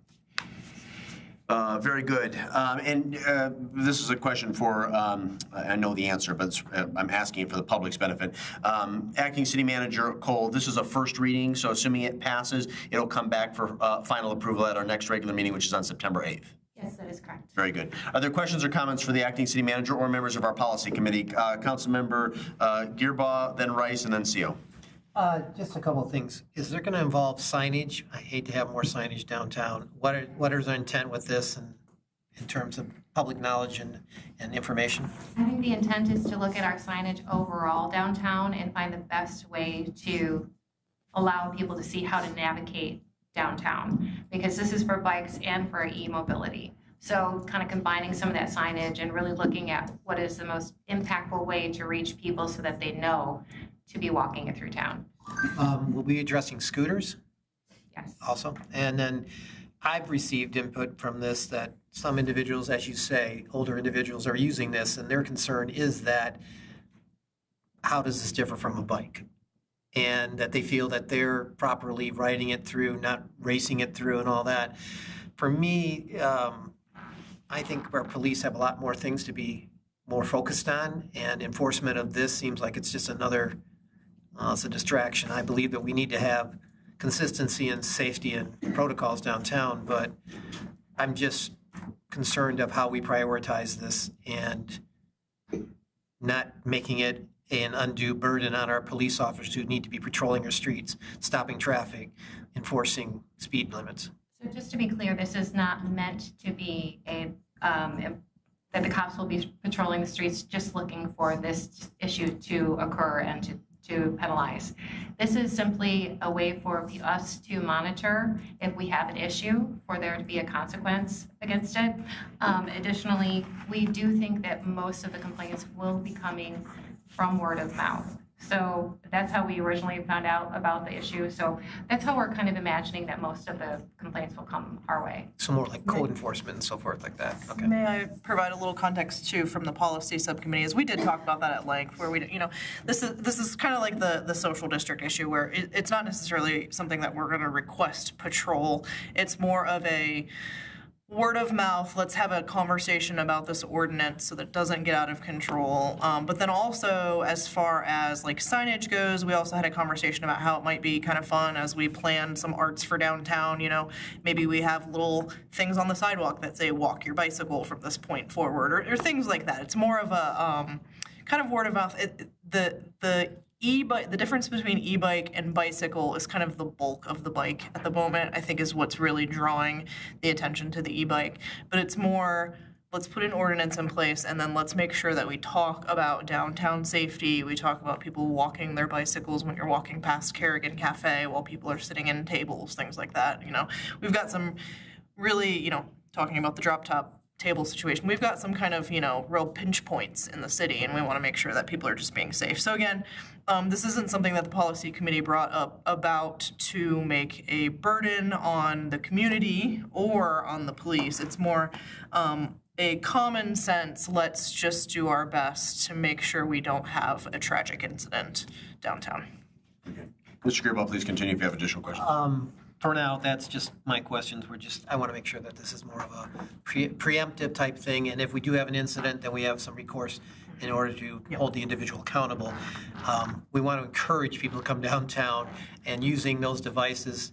I know there are some larger ones, but there's smaller ones or more adapted things, and being able to account for that, because even bicycles, people have concerns about, but we do allow bicycles on our sidewalks. So I want to make sure whatever alternative modes of transportation are continued to be supported. Very good point. Yes, definitely welcome. Councilmember Rice, additional comments or questions? Oh, no, that was really just kind of what I wanted to say about the policy subcommittee and going through this thoroughly and making it, we need to get out ahead of it. We've had talks about this at the Parks Commission as well, as the states sort of start to catch up and the counties start to catch up with non-motorized pathways. We just want to make sure that safety is the #1 priority. It is not about catch-all. It's not about catch-all. It's not about catching people doing something wrong. It's just about prioritizing safety. Very good. Councilmember CO, I believe you had your hand up. Yes, sir. Two things, actually three things. This is not an uncommon kind of an ordinance for, especially a downtown area, the central downtown. In many cities, I know in Ann Arbor, even before the advent of e-bikes, we had it for skateboards, bicycles, and so on. They couldn't be ridden in the downtown area, just for the safety of the pedestrians, people exiting and entering stores, and so on. That's the first remark. The second one is on page 2 of the proposed ordinance, in the description of the downtown area, it says the area is bounded northerly by East McKay Street. Shouldn't it say East McKay and West McKay? Yes. Yeah, that modification can be made without objection. And then another question, maybe in regards to what I heard from Mr. Delorco earlier, would it be appropriate to say that portion of East McKay and West McKay south of the center line? And then the same thing east and west of the center lines on the other bordering streets, and north of the center line on Lewis, Lewis Street. How does the body feel about that? So it would only be half the roadway. The sidewalk on the southern half, like on Henry Street, would still be open to use by. I'd be amenable to that because there are no entrances to main businesses on the north side of McKay or the south side of Henry. So that would make sense to this Okay, ordinance. let me jump back to Councilmember Harmon. Do you have any objection to that modified language? I don't. Okay, Councilmember Gearbaugh? Not really. Okay, Mayor Pro Tem Dillon? I think it's part of a bigger conversation, and I don't know if you want to get into it and just. Okay, I Go ahead. was trying to see if there was. Yeah, no, I just think that we're a solution looking for a problem right now. Okay, so I can't make that change Yes. without objection. But we can consider that at a later date, or if you want to offer it subsequently as an amendment, Mr. Seal, I think the body would entertain that. Did you have any additional questions, Mr. Seal? No, sir. Okay, Mayor Pro Tem Dillon? Thank you. So I'm a part of the policy. I've seen this before, and I mean, I understand the concerns. I do have concerns because when you're talking about walking bikes, you're walking uphill on Henry Street coming into the downtown. A lot of times that's why people have power assist bikes. And so they may want to or need to ride them coming in when you're talking about coming up into town. I think that we're convoluting this and making it way too complicated right now for what it is, for something that we're not actively policing. I just think that if we had just a proactive campaign of wear your helmets, be considerate, use your bell, use your front headlight, that sort of thing. Because where do we draw the line? So we're going to have kids that are riding on Maple amongst 25, other kids that are walking on the sidewalk. So why is that not a concern? Or, there's a lot of other areas.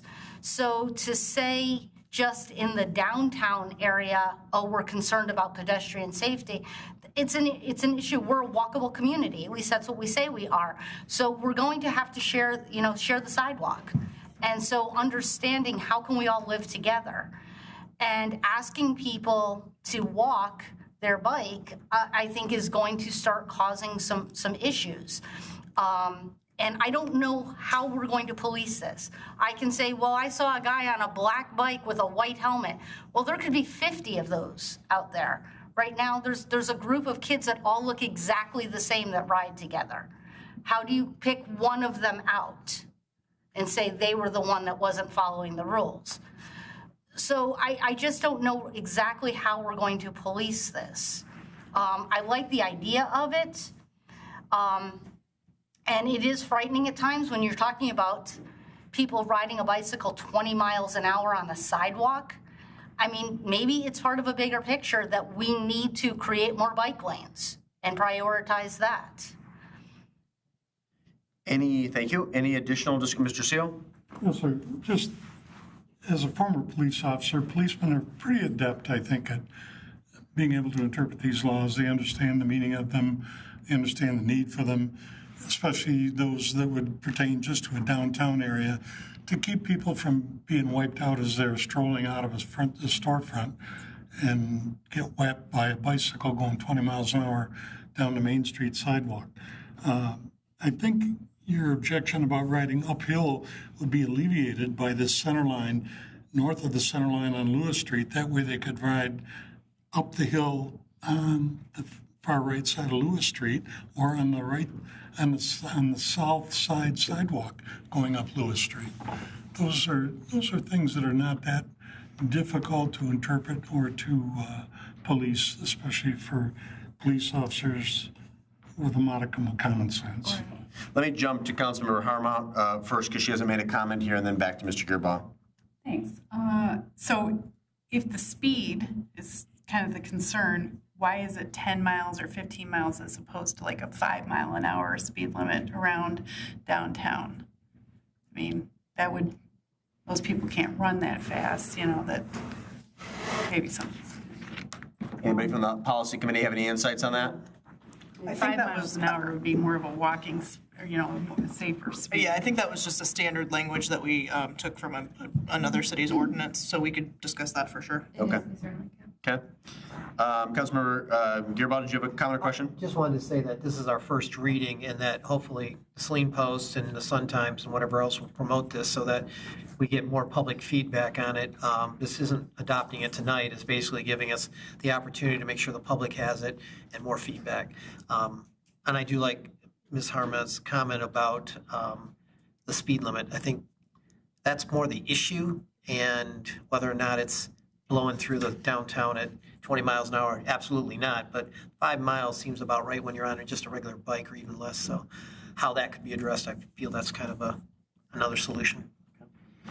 Per Mr. Gearbaugh's comments, the way I would think of a first reading of an ordinance is that broadly, conceptually, you support what is presented in front of you, and that there's some more substantive changes or modifications you want to make, we can do those at our September 8th meeting, but I would encourage you, if you do have modifications, to put those in writing and send them to the body so that they have ample time to consider them in advance of either voting in favor or voting against this proposed ordinance in 3 weeks' time. Go ahead, please. Just one final comment. We do also have a long-standing skateboard ordinance for downtown that we also modeled this off of. So just something for folks to think about as we're trying to think about all the methods of rolling through the downtown area. Very good. We do have a motion on the floor moved by Lesh, seconded by CO. This is to acknowledge and to approve the first reading with the understanding we'd consider it again on September the 8th. All those in favor signify by saying aye. Aye. Opposed, say nay. Ayes have it, the motion carries unanimously. We move on to agenda item 25-134, Rec Center Dectron. I'm actually going to start this one because I have some questions and think that the amount that's enumerated in the motion might be a little bit too high. So I'm going to move simply to acknowledge receipt. Second. Seconded by Gearbaugh. Acting City Manager Cole, would you like to begin? Absolutely. Thank you so much for the consideration of this evening. Excuse me. At the last council meeting, we were asked to consider a stopgap loss for the Dectron unit, the HVAC unit that sits on top of the rec center and is responsible for all of the controls and the temperature controls for the pool area and the water itself. To date, we have put in $98,255.49 in repairs on the Dectron in total. And we're recommending a stopgap of $140,000, which leaves us $41,744.51 for any repairs that may occur within the next few months before the replacement comes. We also have one outstanding bill from Alltech that we're still waiting on the final price to come in, so that would also be able to absorb that cost as well. We did contact them today, but they still didn't have the quote available for us for the emergency repair. Director, oh, I'm sorry. Please continue if you have. So all of those things considered, that's the best that we can do at a stopgap guess and promise. It doesn't mean that things won't go wrong, and if things make business sense, we would like the ability to bring it back and talk to all of you about that so that you can make a decision on it. Very good. Director Lambert, anything you'd like to add? Well, as acting city manager, Cole and I have discussed, I don't have a crystal ball. I don't know, what's going to happen with the Dectron. We are just over 3 months away from the replacement unit. It looks like we're still on target for taking delivery at the very end of October for the new Soresco DHU unit, which will replace our Dectron. I think about it, it's like driving a really old car down a bumpy road. You fix a part and then you think you're good, and then something else, lets loose. And, so I can't tell you with the age of this piece of equipment, is it going to go another month? Is it going to go another 2 months? Certainly, we're hoping not to invest any more dollars in it. We see the replacement along the horizon. But at the same time, it's a balancing act with the programs that we're running, the membership that comes in just for the pools. So, I think every situation is unique, and we need to look at it and take a look at, a cost analysis and see if it's worth, putting a repair toward, what comes in the future. Director Lambert, can you remind me who is using our pool right now? What other facilities? Yes, yeah. So currently, right now, well, there's several pools in the area that are shut down. Tecumseh shut down. We do not have a formal agreement, but we do see some swimmers from Tecumseh coming up and using our pools. But the big one is Mary Lou, which is the Mary Lou Rec Center in Washtenaw County over on Platte and Washtenaw. We have an agreement with them. Their pool, our agreement was to go through September 1st, but their project is going much longer. We're looking through June 1st of 2026. We're seeing, on average, about 10 visits per day by their members. About $1,500 revenue a month right now, in addition to their water fitness classes that we hired their instructor so that their students could continue taking those classes. So, we are serving not only, our community, but our neighbors as well. Director Lambert, can you also tell me how the progress of the swim school since the last time we talked? Yeah, it's just been growing, as each month goes on. And when we talk about the momentum, my concern of shutting down our pools is a loss of momentum and how that may impact our program. Right now, we're currently, let me think. We receive about $10,000 to $11,000 a month in direct revenues from that swim school. We have other programs, again, the water fitness classes. We have another program called Take Your Mark. When you add all that up together, that's about $15,000 a month just in program revenue. That doesn't include the day passes, the reimbursements from Mary Lou, the memberships. We have a lot of our members are solely pool users, so yeah. And if I may just add this one final thought, which is, with the reason I'm pointing out kind of the swim school and these other users of our facility is because there's more to think about than just the dollars. So while we're giving you the promise of this stopgap loss, we also want you to know that if it makes business sense and there are other outside reasons that we would like to be able to come back and be able to have that discussion. Right, and another thing we discussed is, looking at a mechanical issue that happens, say, this week, right, versus October. If something happens in October, it might not make sense to invest in a repair. If something happens now, right, and looking at the 3 months we still have to serve with programs and membership and so on and so forth, that may carry a little more weight to it. I wish I had a crystal ball. No, I appreciate that. And if I'm being obtuse with any of these questions or my assumptions, it's happened before. So by all means, correct me. And I apologize that some of these questions I did not ask in advance of tonight's meeting. Acting City Manager Cole, I believe you and I had a conversation. If it wasn't last week, it was the week before. And both you and Director Lambert had crunched these numbers. What is the approximate loss per week when the aquatic center is down? To be $3,000 per week, or like $3,000 per day or week. I don't remember. Well, we were looking at, and membership, it's it's somewhat of a educated guesstimate, if you can say that. I don't know if that's kind of an oxymoron, but about 60 specific number, but what broadly speaking, we anticipate between program loss and membership loss about 60,000, a month, which would be about 15,000 a week, but it You're saying 60,000 a month? Potentially, if you look at swim schools, aquatic fitness, and memberships. Okay, 60,000 a month. And working backwards, we're still of the assumption that the unit will be installed that first full week in November, which, as I calculated, that was about 11 weeks. Okay, those 60,000 was a little bit higher than I thought. I had us, I guess, when I did the math, I had us much lower than the 140. But if it is 11 weeks and it's approximately 60,000 a month, that is pretty close to the 140. Yeah, I mean, we can very directly look at the programming loss, and that within itself is about $15,000 a month.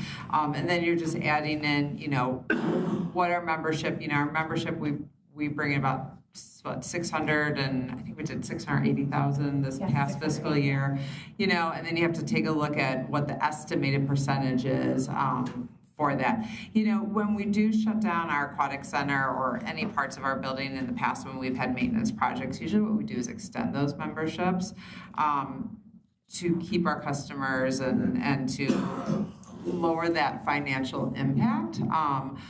But there is a loss of momentum. We do end up losing, you know, customers through the process. They get frustrated. Yeah. So yeah.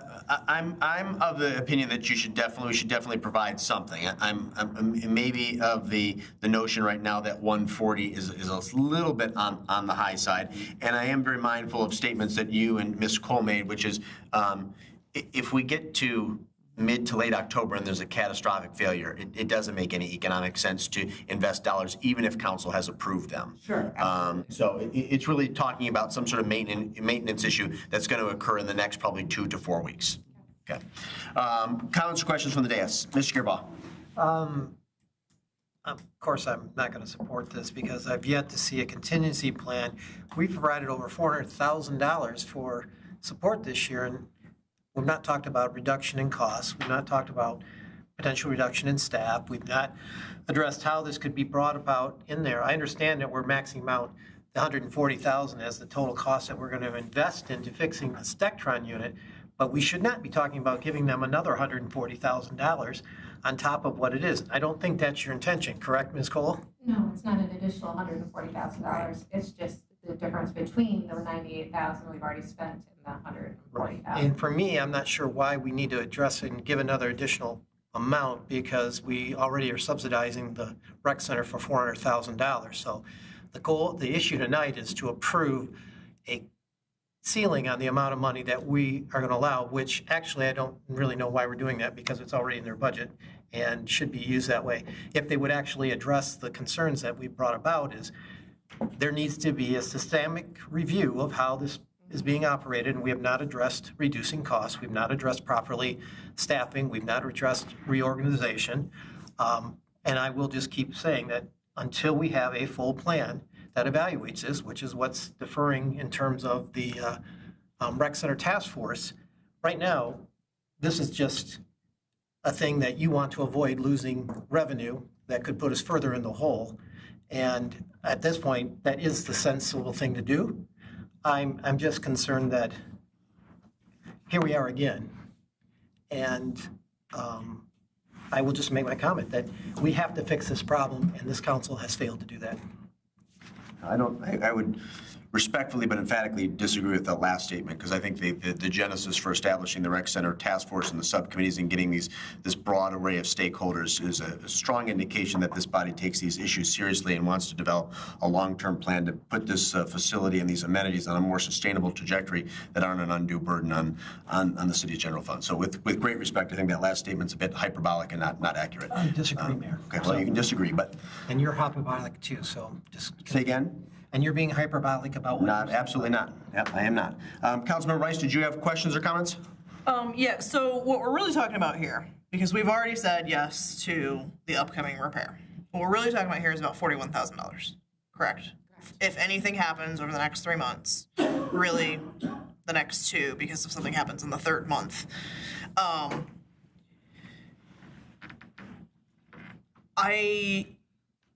I think I need to reiterate again that this is the point of a recreation center is a community asset.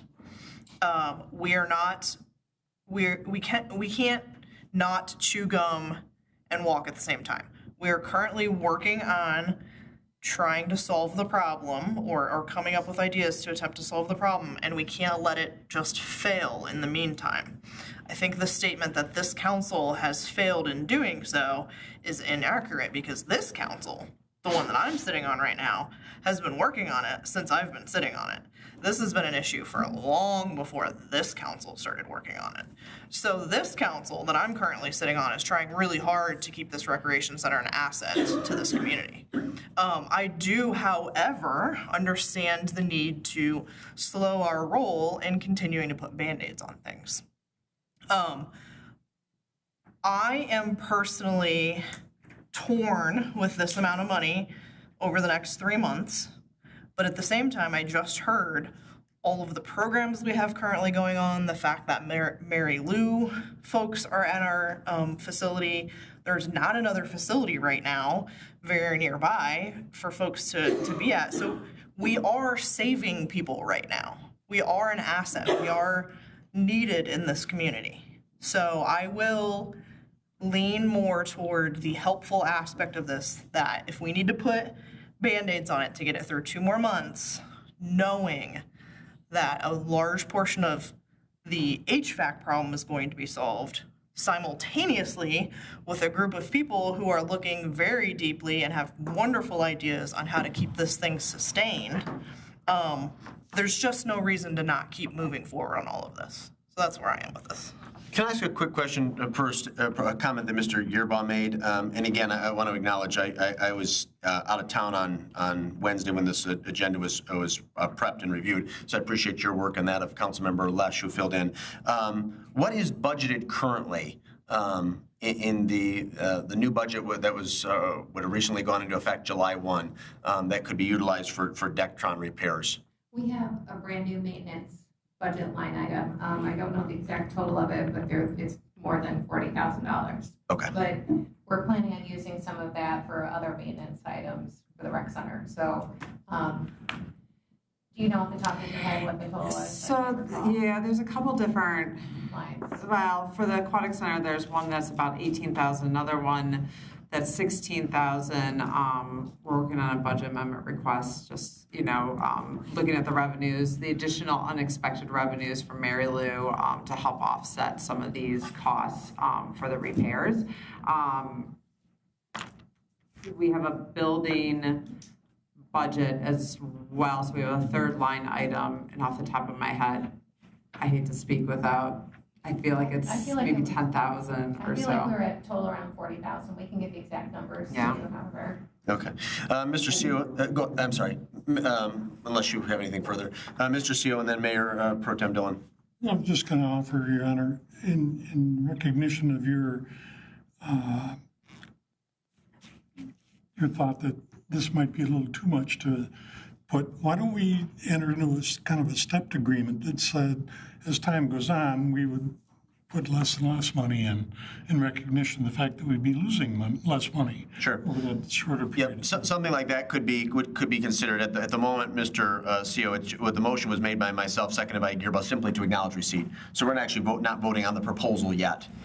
Yeah, but I think once we deal with this first motion and vote on it, if you'd like to offer that, I think that would be potentially very reasonable and palatable to the chair and potentially to a majority of council. Mayor Pro Tem Dillon. Thank you.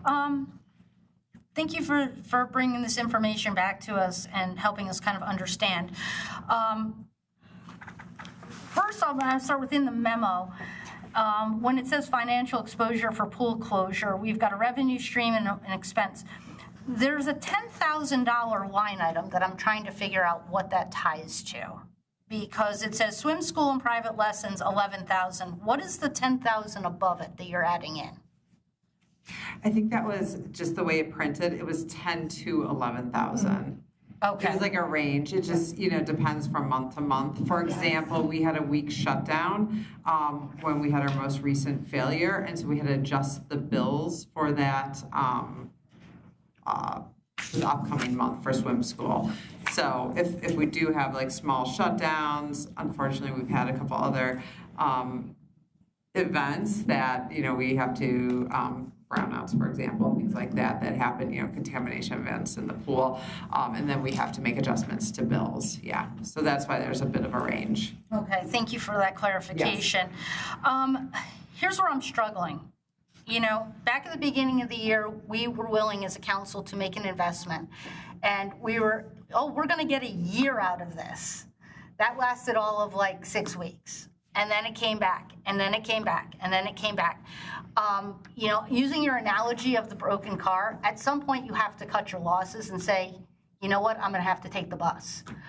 And so at what point are we going to hit that? I mean, we keep moving the mark and saying, oh, well, another 20,000, another 20,000. And, you know, this is dollars that are coming out of other projects that we're not going to be able to do. It's not like we're going out in the backyard and pulling up $20,000 from the money tree. And so I'm really struggling when we talk about, you know, oh, that we're taking on Mary Lou. So, yeah, for $1,500 a month. I mean, that's a drop in the bucket, you know, cash-wise. And also it's, you know, we look at Mary Lou, and now they've extended, Tecumseh's extended. We're not going to get the reciprocal, you know, agreement that we had thought we were going to get. So what's going to happen to our members now when we close? They're not getting anything in return. So, I mean, I want to understand that, you know, we've got a lot of different things going on right now. We know that we're going to have to close the pool to put the new unit in. We also know at some point we're going to have to drain that pool to do the new liner. We're going to have to close it to do the pool deck. At what point, I mean, we're going to have our own closures. And is it better to try to incorporate some of those kind of things at some point? I just don't know. I just feel like we're hemorrhaging. And every day, I mean, the acting city manager told us, oh, well, when I looked at, you know, this thing, it's literally crumbling inside. That gives me no confidence that it's going to last a day, a week, 3 months. So I don't know why we keep putting the money into it. I feel like at this point, we need to say we have to push the pause button. There's safety issues. When the Dectron wasn't working the last time, there was an extreme moisture issue within the facility. And then, I mean, so what is the cost of the liability? Somebody slips and falls because the floor is so slippery. Or somebody has some sort of asthma attack because of the high humidity. I mean, what exactly, where is our liability? And, you know, and I just don't understand. And I understand what you're saying about the swim school, and we don't want to lose the momentum. Well, somebody made a decision to start the swim school at a time we knew we had unstable equipment. So I don't know whether that's part of the process, and we should have just held back and started the swim school when we were up and running and we knew we weren't going to have issues. I mean, I don't know. We can't look backwards at it, but looking forward, it's not a clear vision. And we don't understand, and we keep just thinking, oh, this is going to be the next great fix. This is going to help us. This is going to help us. And it's not. At every meeting, it seems as though there's a request for another repair, whether it's, you know, an emergency repair that is outside of the scope of this table, or whether it's being brought to us. And I just don't know how much longer we can keep doing this. And I just want to understand, you know, why, you know, we're saying that, okay, yes, we're willing to invest another $40,000 into it at this point. I mean, when is enough enough? And just to end that, city manager, you had said you have an invoice from Altec currently. Is that for work that's being done, proposed? Is there other work that needs to be done? No, we had some work that was done for an emergency repair, and they have not gotten us the bill yet.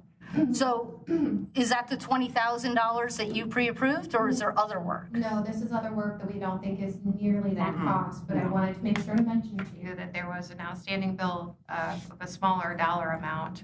We don't know the total yet. That was, I think it was July 25th, that was an emergency response. And that, right, and that's the problem now. Everything is an emergency response. And I mean, I just don't understand how we're going to be able to continue operating this way for the next 3 months. Any additional discussion on the motion to acknowledge?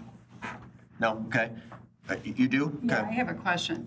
So I guess I'm not clear on the additional requirements to fix this situation and how much it's going to cost and what the guarantee is that it's going to last any amount of time. So like it's going to be, if it doesn't, do we have any guarantee it's going to be lasting 2 months or whatever? So it could be go out in a week and it's sunk cost.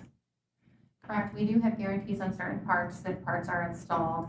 But there are no guarantees, just like when you get your car worked on. If, you know, one thing, fix one thing, then the next thing goes wrong, there's no way that they could know the next thing. So just like a mechanic on a car diagnoses issues, we have to do it one issue at a time. How many residents of Saline are members of the rec center? About 40% of the 3,000, so I'd have to do some math.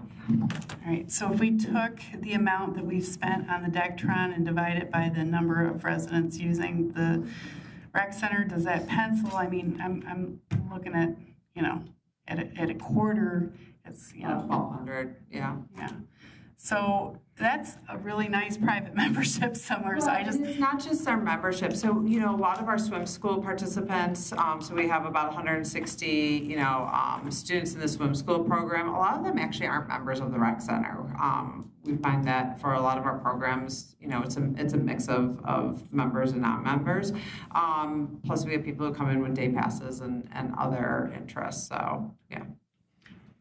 Yeah, I have a hard time with this since there's no guarantees and, but yet we already sunk costs. So we're kind of in a rock and a hard place here on city council, so. Okay. Let's vote on the motion that was moved by myself, seconded by Gearbo, which is simply to acknowledge receipt. All those in favor signify by saying aye. Aye. Opposed say nay. Ayes have it, and the motion carries unanimously. What is your pleasure? Would somebody like to make a motion to approve, not to approve, or is there an amended motion that someone would like to offer in which the language is appropriate and applicable to the issue at hand? I'm gonna offer an amended. Okay, go ahead.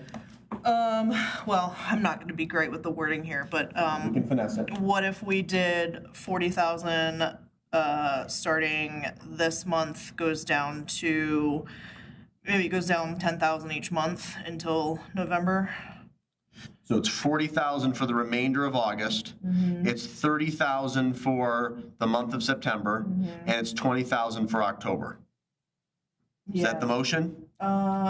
Yeah, that's pretty close. Okay, are you clear on that, Clerk Royal? Yes. I defer to the acting city manager who runs the day-to-day operations of the organization. Do you think that, I mean, I'm not asking you for your opinion on the matter, but that it's appropriately worded and it provides clarity to you and your staff? Yes. Okay. Is there a second to that motion? I'll second that. Seconded by CO. Is there discussion? Do you want to begin, Councilmember Rice, since you're the one who offered the motion? I'm not putting you on the spot, but if you want to say something in favor of your motion. I think a motion like this, you know, something catastrophic happens next week. It helps us keep programming going until November. As we get closer to that date of the replacement HVAC system, you know, we really ought to be looking at only minor repairs to keep things going. If something's going to go out, you know, late September, we should probably just call it a day until that new system comes in. So I think a scale based off of, you know, revenue that we would potentially lose the closer we get makes a little bit more sense with what we're working with here. Again, I want to reiterate that this is a service to our community and we are simultaneously working on coming up with a plan for the future of the rec center. This is a Band-Aid, yes, it's not something that I love having to do here, but we cannot let it sit for a few months if it collapses tomorrow. And, you know, that's basically just throwing in the towel. So hopefully my council colleagues will agree to something on a sliding scale so that we can make sure that we at least keep the rec center moving and operational until we get that new system in. Can I ask a point of clarification? I assume I know the answer, but I just want to be crystal clear for my council colleagues' benefit and the public. So it's 40,000 for the remainder of August, 30,000 for September, 20,000 for October, with the understanding that the Dectron unit is probably not going to be installed and operational on November 1. I'm assuming, by the way your motion is worded, that we would not be investing any dollars if there was a failure or maintenance need during the month of November. No. Should the timeline still be on point for the installation? No, I don't think we need to do anything. We just come up with our plan to shut down during that month, get the installation going. We shouldn't be having to spend any additional dollars. Okay, very good. Thank you. Additional comments or discussion on the motion, Mr. Gearbaugh? What's the contingency plan should this break down and we can't, $40,000 won't cover it? The contingency plan is that we have to close down the pool and secure everything until the new Dectron unit comes on. And that may or may not require removal of the water, and several other factors. I don't know if Sunshine.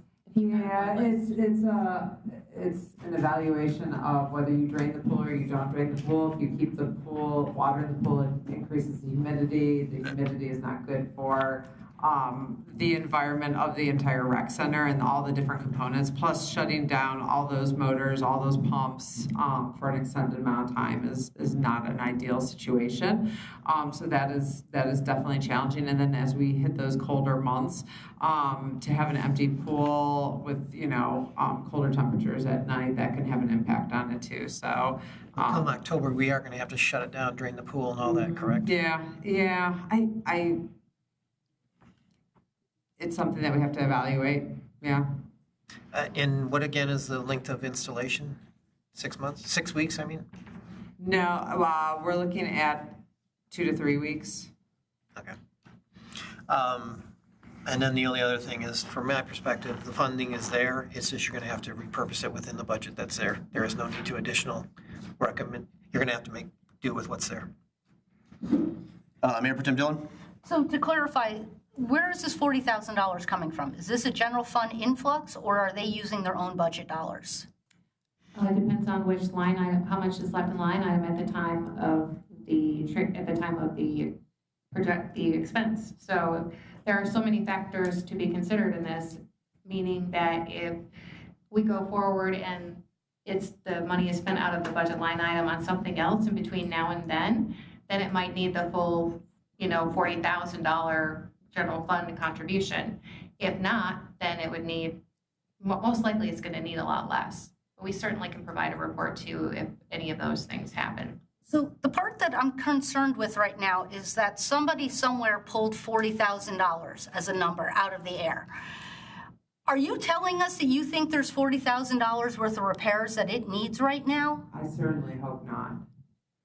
I certainly hope not, but Because I don't understand why we're working with a number. If something breaks, you bring it back to council, we review it, and we decide whether we're spending the money on it. Or if it's an emergency, the city manager can invoke their privilege and their power to go ahead and do something. I don't understand why we're making a decision to commit $40,000 right now. Because we could spend it all tomorrow, or we don't spend it at all. I don't know why we're saying that. I just feel like there's something underlying here that we're going to spend this money, and it's that we're not being told. We asked them to do this. Yeah. No. City Council at the last meeting asked us to come up with an amount that would be a stopgap loss. We still have the pleasure of City Council. Therefore, if you want us to have a $40,000 stopgap loss, we will have that loss. If you want us to do it like we've been doing it with every instance that occurs, that's fine too. Whatever the pleasure of the council is, we will make sure happens. No, and I think what the intent was, at some point we had to stop the hemorrhaging of dollars. I think that was sort of the intent of the idea of a stopgap. I do like what's being proposed as a stepping stair, but at the same time, it's very difficult to say, oh, we're committing more general fund dollars. Where are you adjusting the rec center budget to accommodate for this $40,000? Where can there be cuts? I mean, it keeps coming out of general funds. It keeps coming out of other line items. And that's the part that I don't think people in this community need to understand, that we are going without other things because funding is going to the rec center for the pool. When you're talking about, oh, well, we have a maintenance thing. Yes, are you spending down your budget for your maintenance of the building for the pool at the same time? Because then what happens when you need something fixed in the building, something else? So spend down money from the building's maintenance. I think Sunshine the question was, how much is in the maintenance account? So she was listing the different maintenance accounts that we have and the total that we have in them. We would not use money from a building maintenance account for this type of expense. Because it was my understanding in the last email that we had gotten that we had talked about that, and when we were talking about the 20,000, was pulling money from different line items. That, not to my knowledge. Was that to your knowledge, Director Lambert? I can look back and see.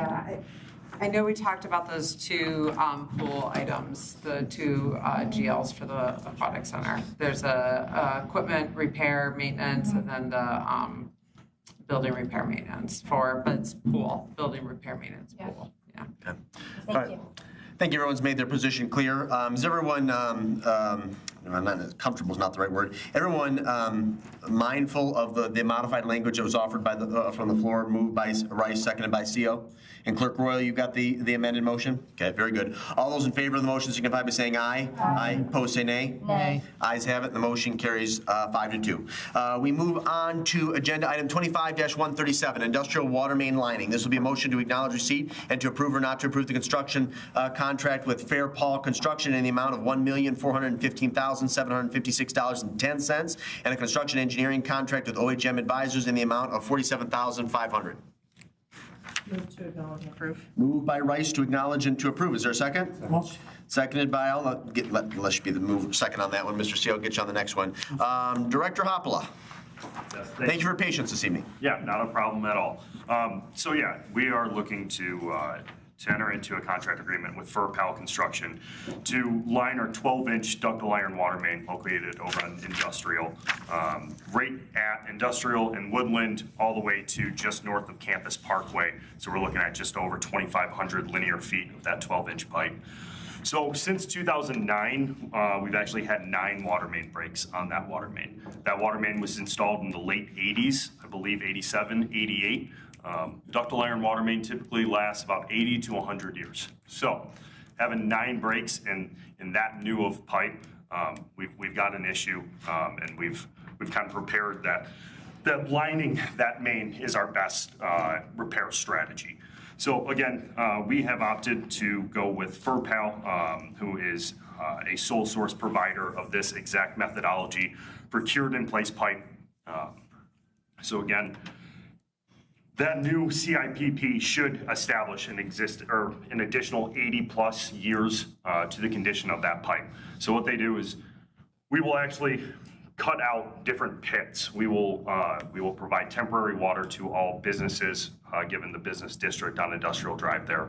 We'll still provide temporary water to all of those businesses affected. That will be done first. So they'll actually have about 6-inch water main, plastic water main above ground. We'll actually dig down into their existing services, tie those in. Everything will be tested before those tie-ins. We'll make sure everyone's jumpered over to that line before we disconnect the old main. We will then go at different pits, whether that be at an actual gate valve and well, where we have a valve before we can shut down the main, or at a different hydrant. At each one of those pits, we will be replacing those pieces with new valves, with new hydrants, and that will also be the new locations for us to continue lining through that. So that process, they go in there, they actually clean that pipe. So if there's any tuberculation within that pipe, they kind of descale that. They'll take a infrared through that, get the true inner diameter of that pipe, so that way they can get the correct lining out on site. Then that is heated up and adhered to the inside of that pipe, which actually provides structural integrity to that pipe. So the outside ductile iron could continue to deteriorate, and the actual integrity of the pipe is still intact. The nice part about that lining is it's completely resistant to any chemicals, so there's not going to be any type of buildup. You're not going to see the tuberculation like you'd see in a ductile iron pipe. So a lot of positives to this. Again, minimal disturbance. All of our pits, all of the actual digging and construction is just going to be at those valves, at those hydrants that need to be replaced. And I've worked with FurPal and both their subcontractor, D'Angelo Brothers, on numerous projects across the state of Michigan. And it's by far some of the best work I've seen. They get done in a timely manner from a schedule standpoint.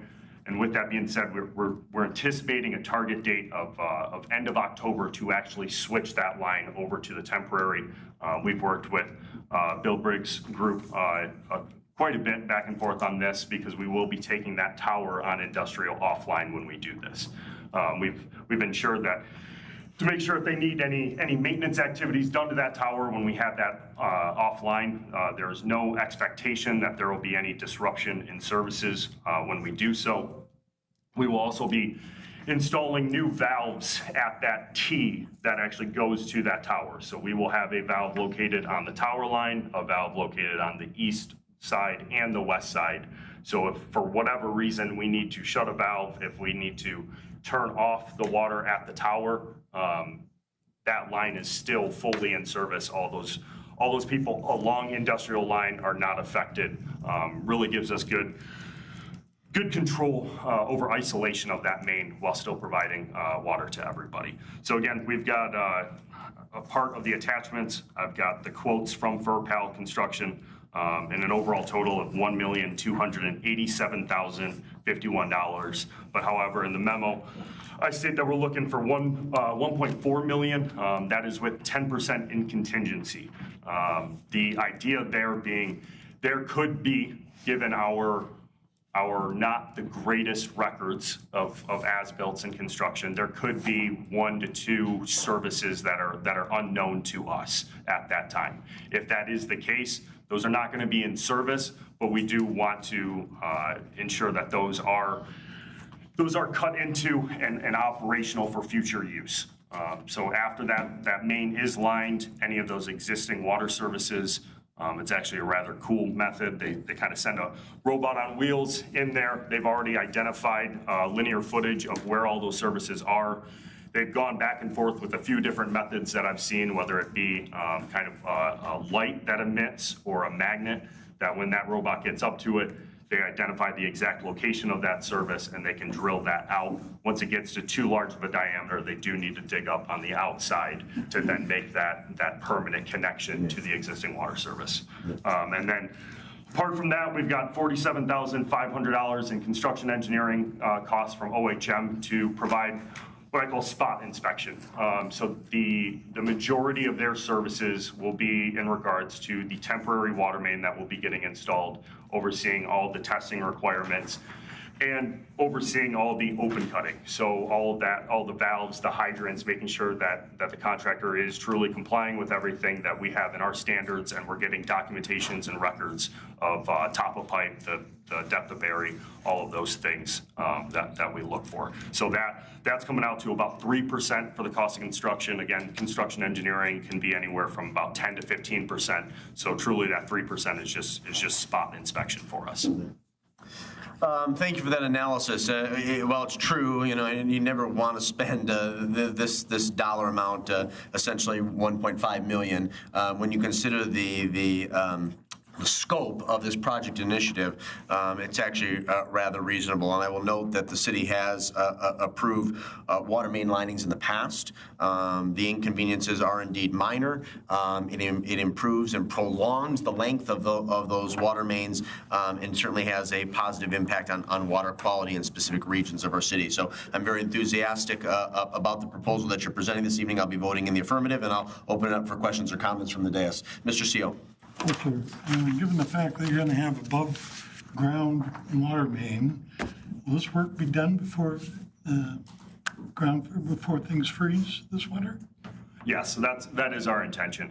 Again, that's one of the beauties in working with a reputable contractor like this, right? We're looking to have that system in place for about 6 weeks for the total length of construction, from the time that we jump her over from the existing main to the temp.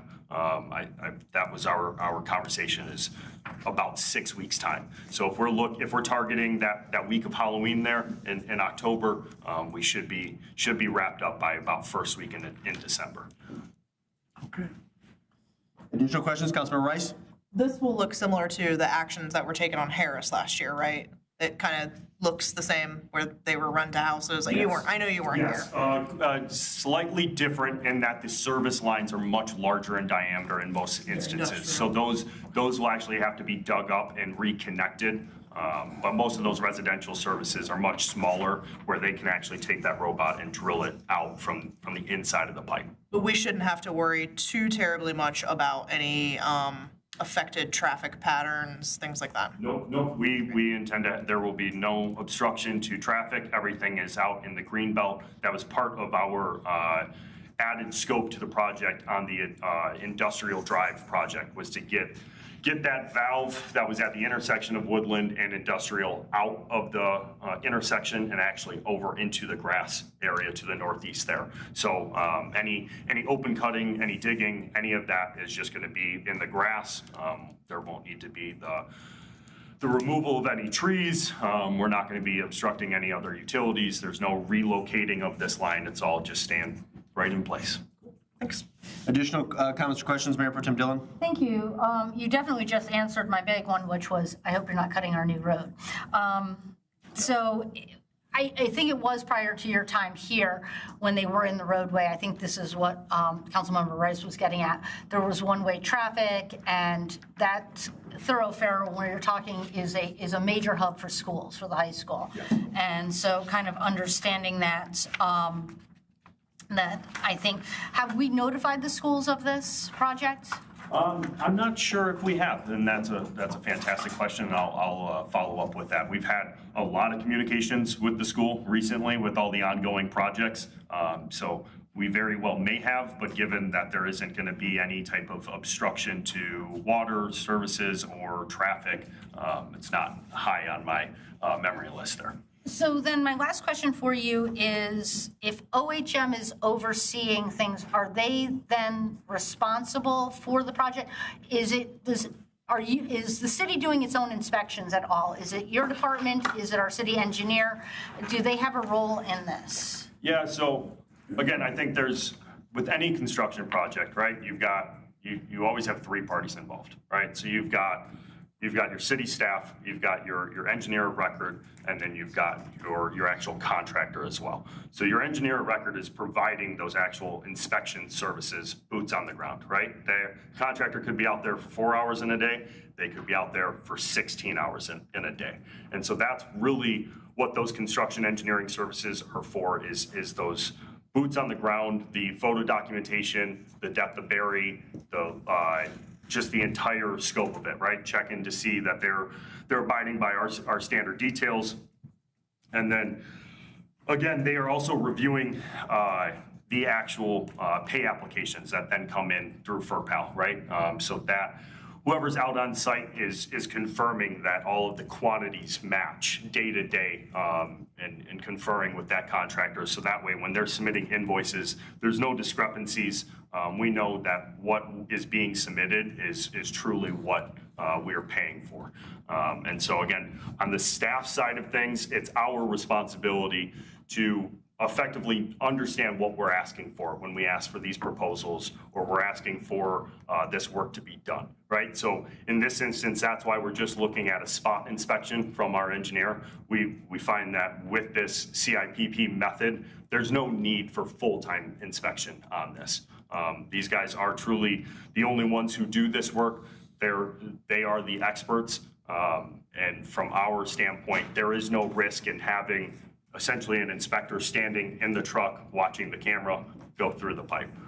So that's where we're taking, we rolled that out, and we only asked for inspection to be provided when we're actually digging in the ground and having really the vital parts of our infrastructure, the valves and hydrants, being installed. Thank you very much for that very detailed answer. I really appreciate it, sort of understanding, because I know that's sort of been an issue with some of our project of like sort of who comes behind at the end and inspects that the work was done properly to our standards. And so I really appreciate you saying that and having that understanding of it. Thank you. Any additional questions? Mr. Gearbaugh and then Councilmember Harmount. Will there be any impact with, the fact that we're doing bypass and potential shutdown of the water tower during this aspect? No, we've, again, we engaged with Mr. Briggs and Ben Allhouse and over at the water plant, and we're not anticipating any type of disruptions. There is some work being done at American Soy. We've spoken with them. They will have a slight delay when they're tied into the temporary water main. So that's about a 6-hour delay on their behalf. They're fully aware of that minor disruption. But as far as actual water distribution to everyone as a whole, we're not anticipating any issues, especially with that tower being brought offline. So the same capacity of water transferring through the temporary bypass will be the same as what we would expect. Correct. Just being aware of the issue with our well now and not knowing what the outcome will be, hopefully within the next 2 or 3 weeks. But yes. The only other question I had regarding, as we earlier approved in the consent agenda, when we do all the analysis and evaluation of these linings and all of that, where else do we anticipate doing this next? I'm hoping Ann Arbor Street, or is that going to be a full main replacement? Yeah, I think that's what we're starting to work towards. That's kind of the exciting part of my job, right? Is once we're gathering all of this data, all the CCTV work and assessments that we're doing, the whole idea there is, again, I'm a huge proponent of the lining method. I think it is minimal disruption, and I'm all for it. But if we are looking at a full road reconstruct where we're already tearing out the entire asphalt, my subgrade's got issues, and maybe we need to install new storm sewer, or we need to remove and replace the sanitary sewer because, or even on the storm sewer, if the pipe has completely collapsed, I can't line through broken concrete or corrugated metal pipe that's completely collapsed there. So again, I think when you start to look at that, that's when we start to play with the dollars and cents too, right? What makes sense to us, because now everything's been excavated. There is a cheaper cost there now to effectively install new pipe because everything's already dug out. So could that be a strategy on Ann Arbor? Possibly, but again, we'll have to see how everything else looks. But right now, this is all being funded through the LDFA, correct, Ms. Cole? As part of the industrial park? Thanks. Councilmember Harmon? Yes, so I'm thank you so much for all this information, Director Havla. So it says it has a useful life of 100 years. What is the warranty on this? As far, so again, I have two part about the warranty. One is the warranty of the actual lining and who takes, and then the second part of that is who is liable if it's misinstalled. Okay, 2 parts to that. So the warranty, I will have to refer back. So we've got our standard contract with the contractor. So I will refer back to that document and see what that time duration would be, right? And again, that's all going to be dependent on the proper installation, as you alluded to. So again, after they install, they actually send that camera through, and we get new CCTV of that pipe. So we make sure that there's no bubbles, dimples, any imperfections. All of that's pressure tested as well to ensure that everything is fully functioning before we turn that system back online. So from that aspect, it's kind of the same thing with a water main. Once that's installed and ready to go, typically there isn't too much of a, hey, in 10 years down the road, we're having issues. We want some type of compensation. It's just kind of as long as they've abided by all of our standards. And again, that's why for me the inspection is so critical, is we can point to, hey, you outright chose not to do this when doing the install, right? We can make sure that there wasn't any improper methods, that they abided by everything. At that point, we've got full confidence in that pipe and in the useful life for it. But again, it's hard to, you've got a lot of variables that you can't predict, right? There can be soil conditions that are very acidic, so those can eat through the metal pipe. Again, on the CIPP, we don't have to worry about that. So I have not seen any issues from any project that I've seen where FERPAL has been the contractor. So I've got complete confidence, but I can look into those details and get those back to you. So the cure in place is a proprietary type of material installment. Is this their own proprietary process and installment. So if there was a failure and it's not in warranty, do we have to use their folks to fix it, or would it be able to be serviceable by anybody that we use as a contractor? Yeah, so I mean, that would be their responsibility to make those repairs if the liner itself fails.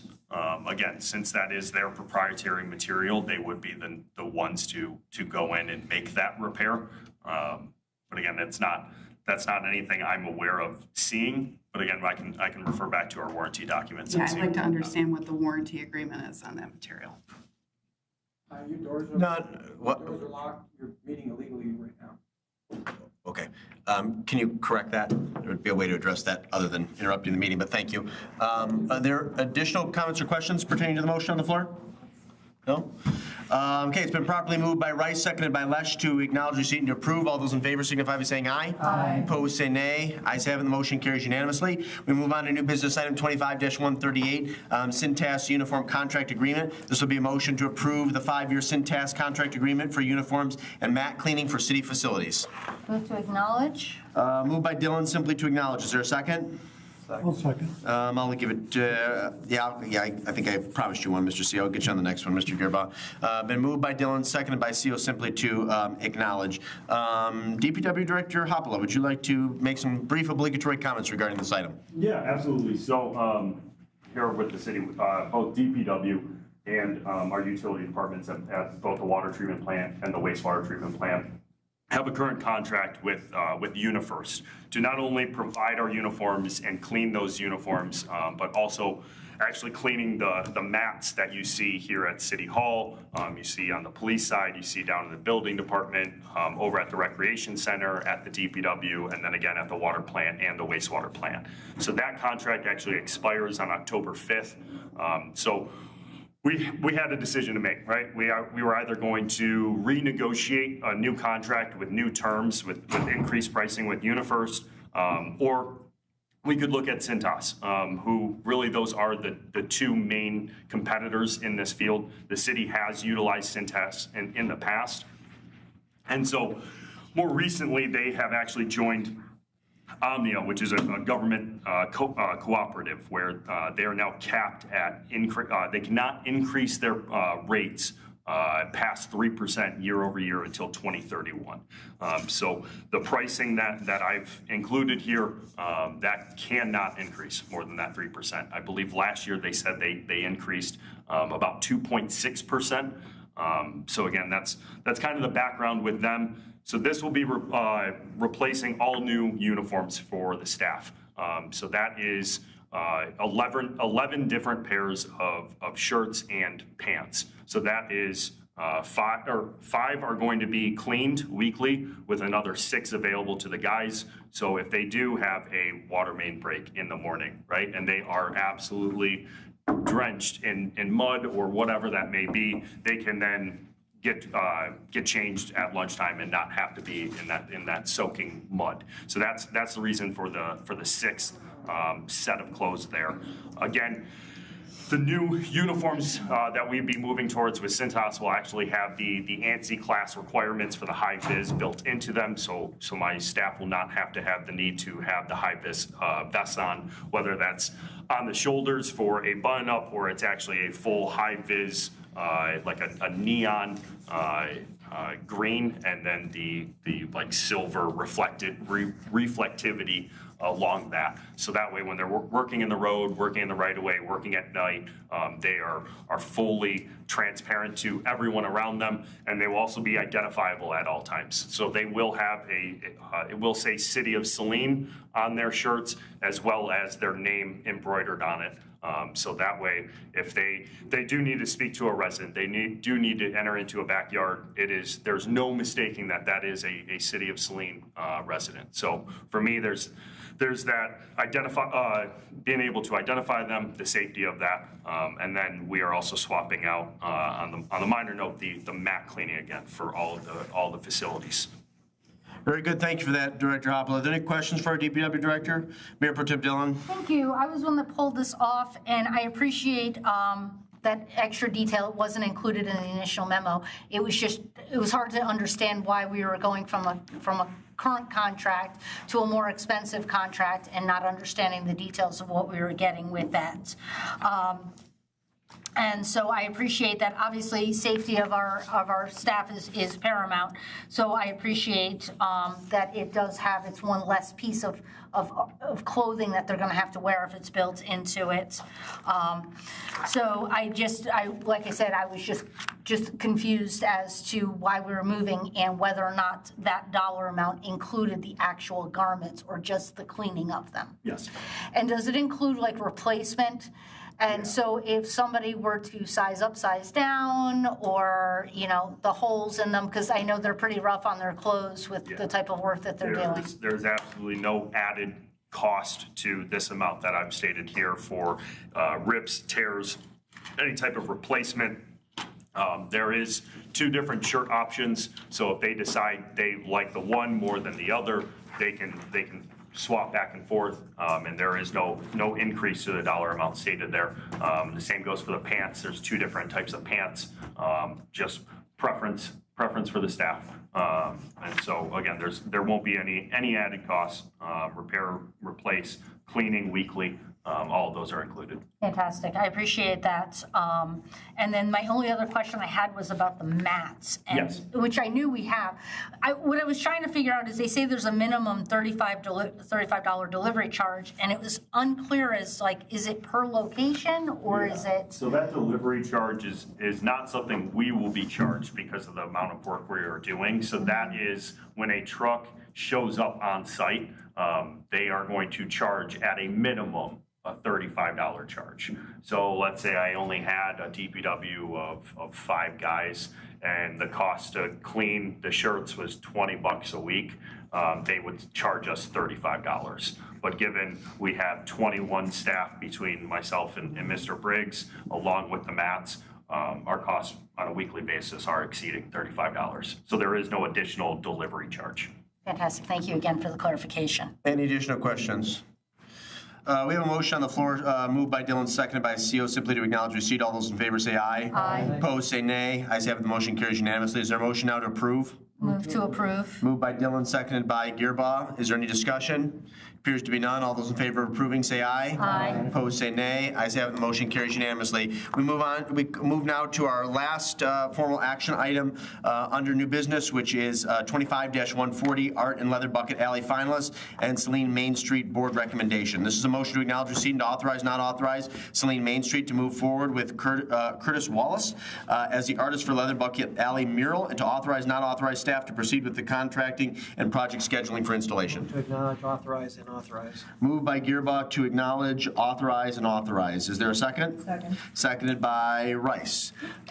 City Manager Cole, would you like to begin, or are we deferring to the Executive Director of Saline Main Street? And Ms. Detling, we greatly appreciate your patience this evening. Thank you. Why don't you come forward? I'm sure there'll be some questions that are best addressed by you. Ms. Cole, would you like to begin? Yes, so the last time we spoke, we had asked Saline Main Street to curate some public bids for the art. And so Saline Main Street went and did just that. And I'll let Main Street Director Mary Detling walk us through what she did and how she got the public bids for art. Very good. Great, thank you. I gave you a short presentation, I think, for your I'll just summarize it real quick.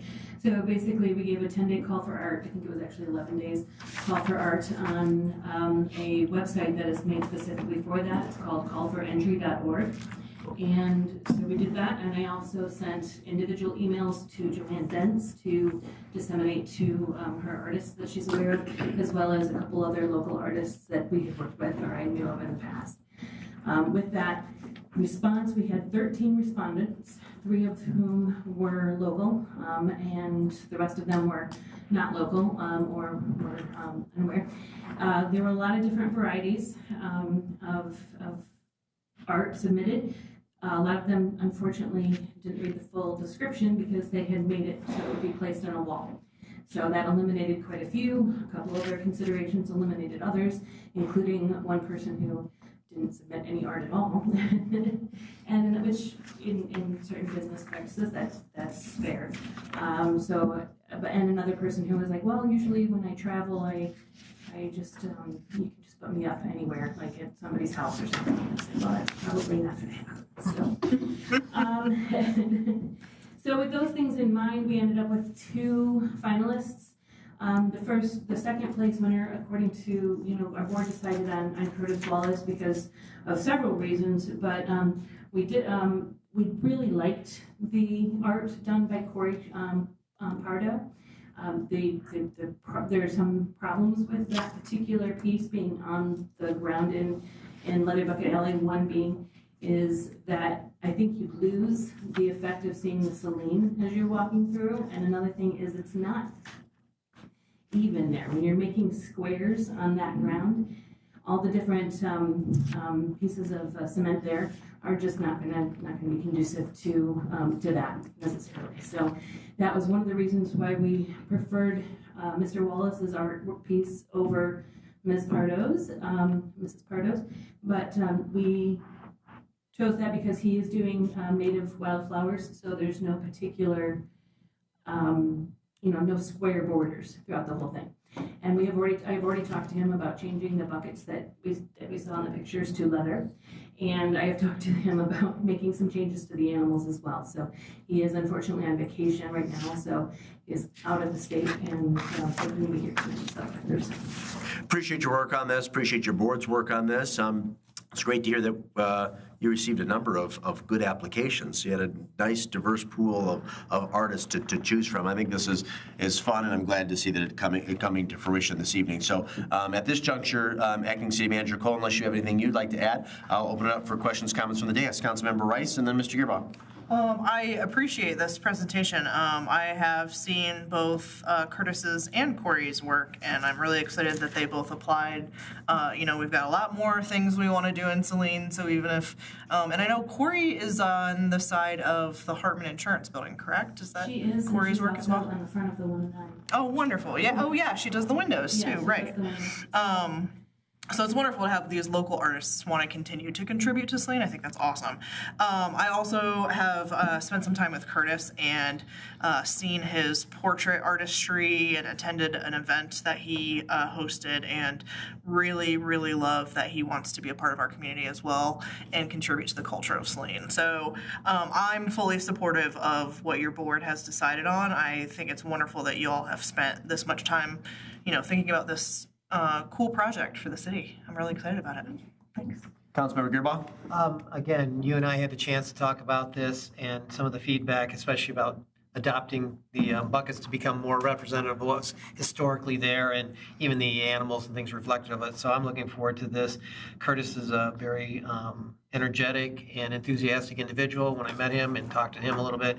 So having this project move forward with someone of that nature and hopefully the involvement that we're going to have with the community and bringing in individuals, this will be a very successful approach for downtown, and looking forward to it. Just to that point, I really want to say real quick that Curtis also has probably the most experience out of every applicant in facilitating not only community but also young children in participating in art. So that's something that he has a strong background in. So I thought that was kind of perfect for this project. Great. Additional comments or questions, Mayor Pro Tem Dillon? Thank you.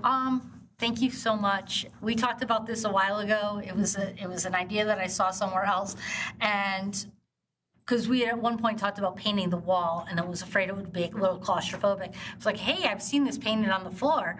What do you think about painting the ground? And to see just the idea of this drawing of it and what it's going to do and transform that space is going to be amazing. So I'm so excited about it. So I'm really looking forward. Thank you for your patience in working through our processes here.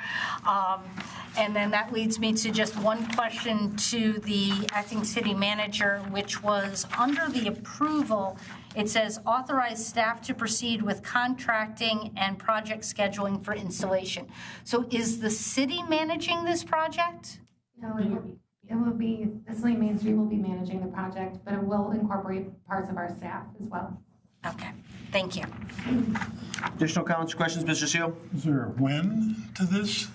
Well, I will find out as soon as you approve this. I will find out. Curtis is due back on Thursday from his vacation, so I will get in touch with him at that point in time, and we'll get it scheduled. If you could confirm those details subsequent to Thursday with the city manager so that she can put it in her weekly communique, that way everyone in council will be able to wait with anticipation in terms of when the work will begin. Anything else, Mr. Seal? No, sir. Okay. Additional questions or comments on the dais?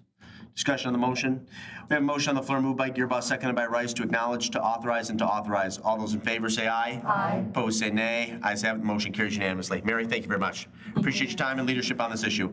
Reports and announcements. Again, I'm going to start with Seal, but I'm actually going to begin with Acting City Manager Cole. I believe you wanted to do some very brief messaging to give an update on Bixby, as well as the press release that went out earlier today regarding an issue we're having with one of our municipal wells. Excuse me, yes. So first of all, I would love to report that we have an agreement with Bixby Made, and we've reached that agreement. Unfortunately, we've not been able to meet with the family. That meeting is put down in permanent ink for this Friday, where we will be talking to them and coming to some sort of agreement with that.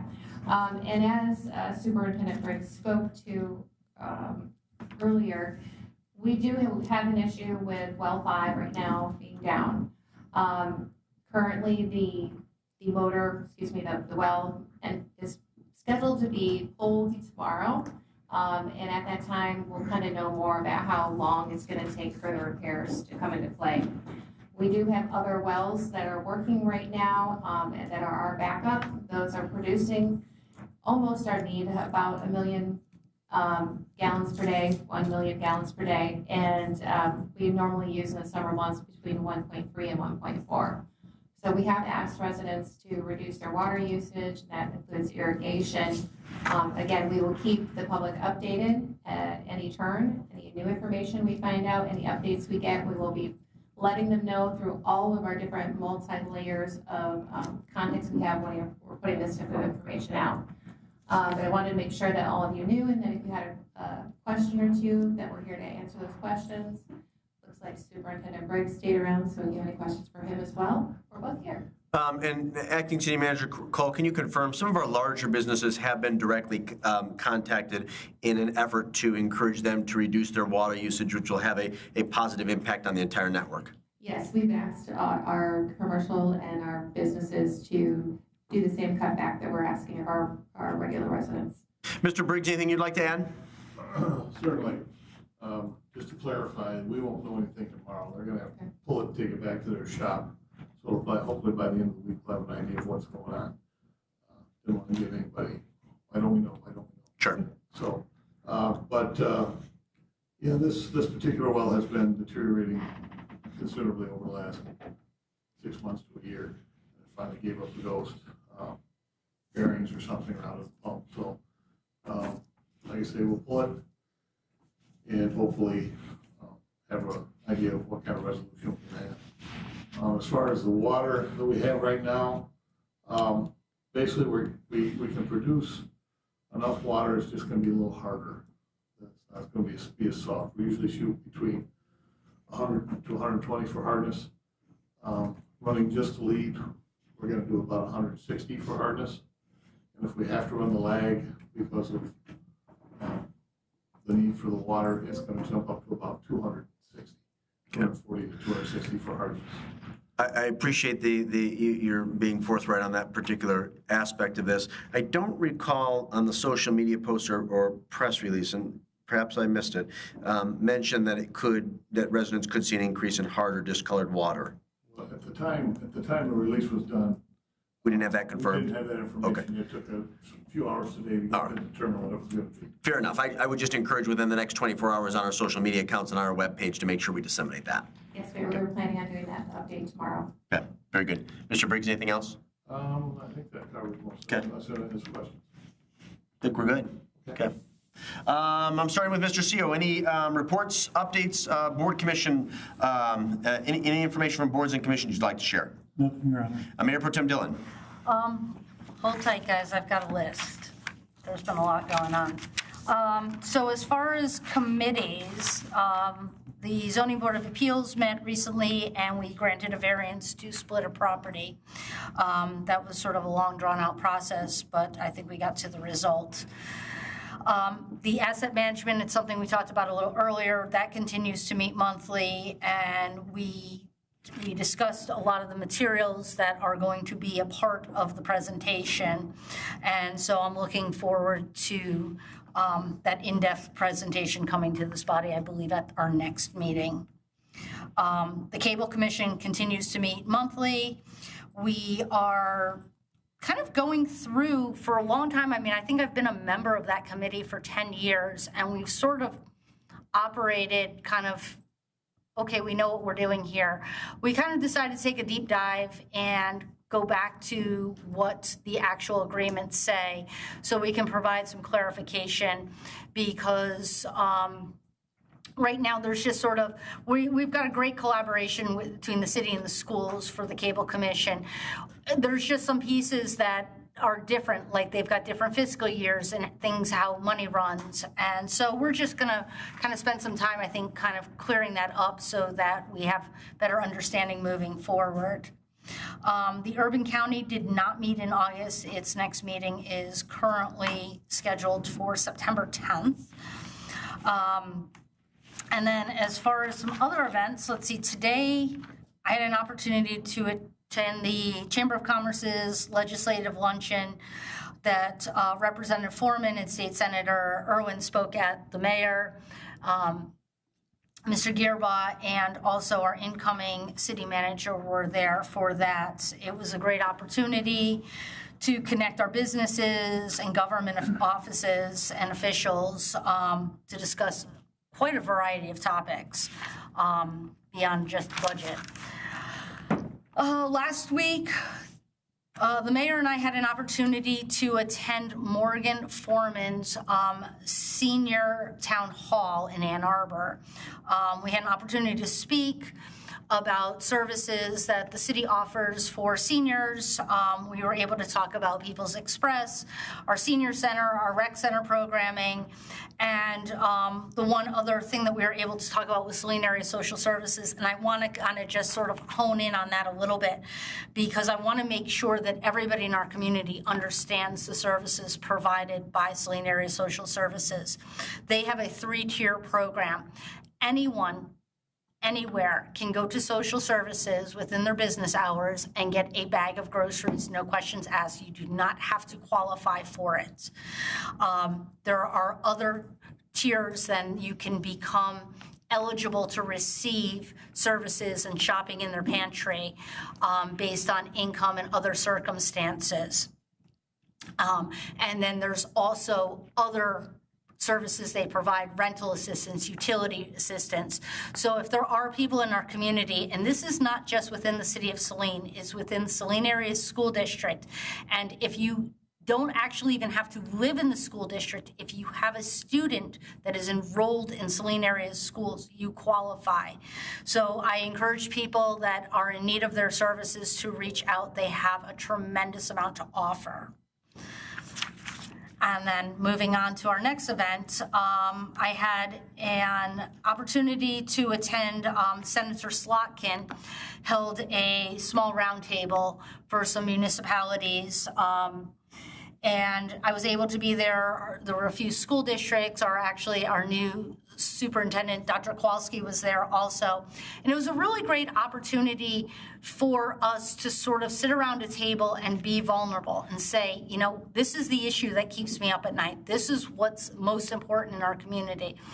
And what the overarching theme was infrastructure and funding. Not a surprise. And there wasn't a lot that was coming out of the federal government as far as clarity, but it was nice to have those conversations.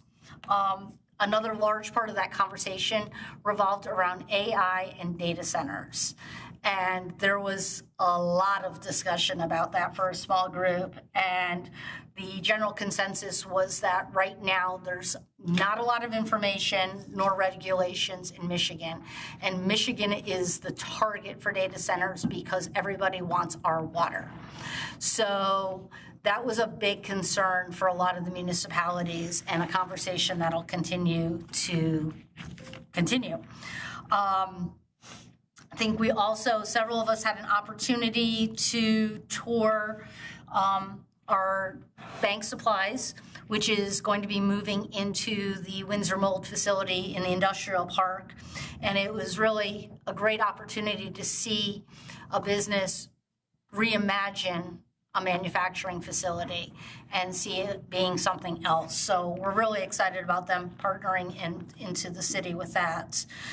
There's been a tremendous amount of new businesses opening in the community. Lately, the chamber has just been full throttle, and I think we've been attending a lot of their events. One recent one was, and I mention it by name just because it's something that's constantly coming up, which was Prime One Internet. We are now going to have more options for internet services within the community and extending into the rural areas of the overarching Saline community. So I think that's going to be really beneficial. We had Stuff the Bus, which was very, very successful, and appreciate the entire community stepping forward to that. We had Summerfest, Miss Saline, and Salty Summer Sound's last concert, which unfortunately sort of signals the end of summer, but it does mean that Oktoberfest and the Saline Community Fair are on the horizon, so that's pretty exciting. And with that, I'll stop. Very good. Councilmember Gearbaugh, reports, announcements, or updates from committees, commissions, or task forces? Just a couple updates. Planning met last Wednesday to discuss the Ridgewater development at 865 North Ann Arbor Street. Because we only had 4 individuals and there were some other issues and concerns, it's been postponed for consideration until the September 10th meeting. And at that time, we'll hopefully have a full board and be able to resolve some of the concerns and issues. And I just want to thank our community and members that showed up for the Brenchler Farm yard sale. We had over 1,700 individuals. We had incredible coverage and promotion of our community in both MLive, Sun Times, The Post, and even WDIV. So it makes our assets that we have in this community make a great impression upon our economic development, and is glad to see that we can make that kind of generation and bring people into our community. Thank you. Councilmember Rice, reports, announcements, updates from boards, commissions, committees, or task forces?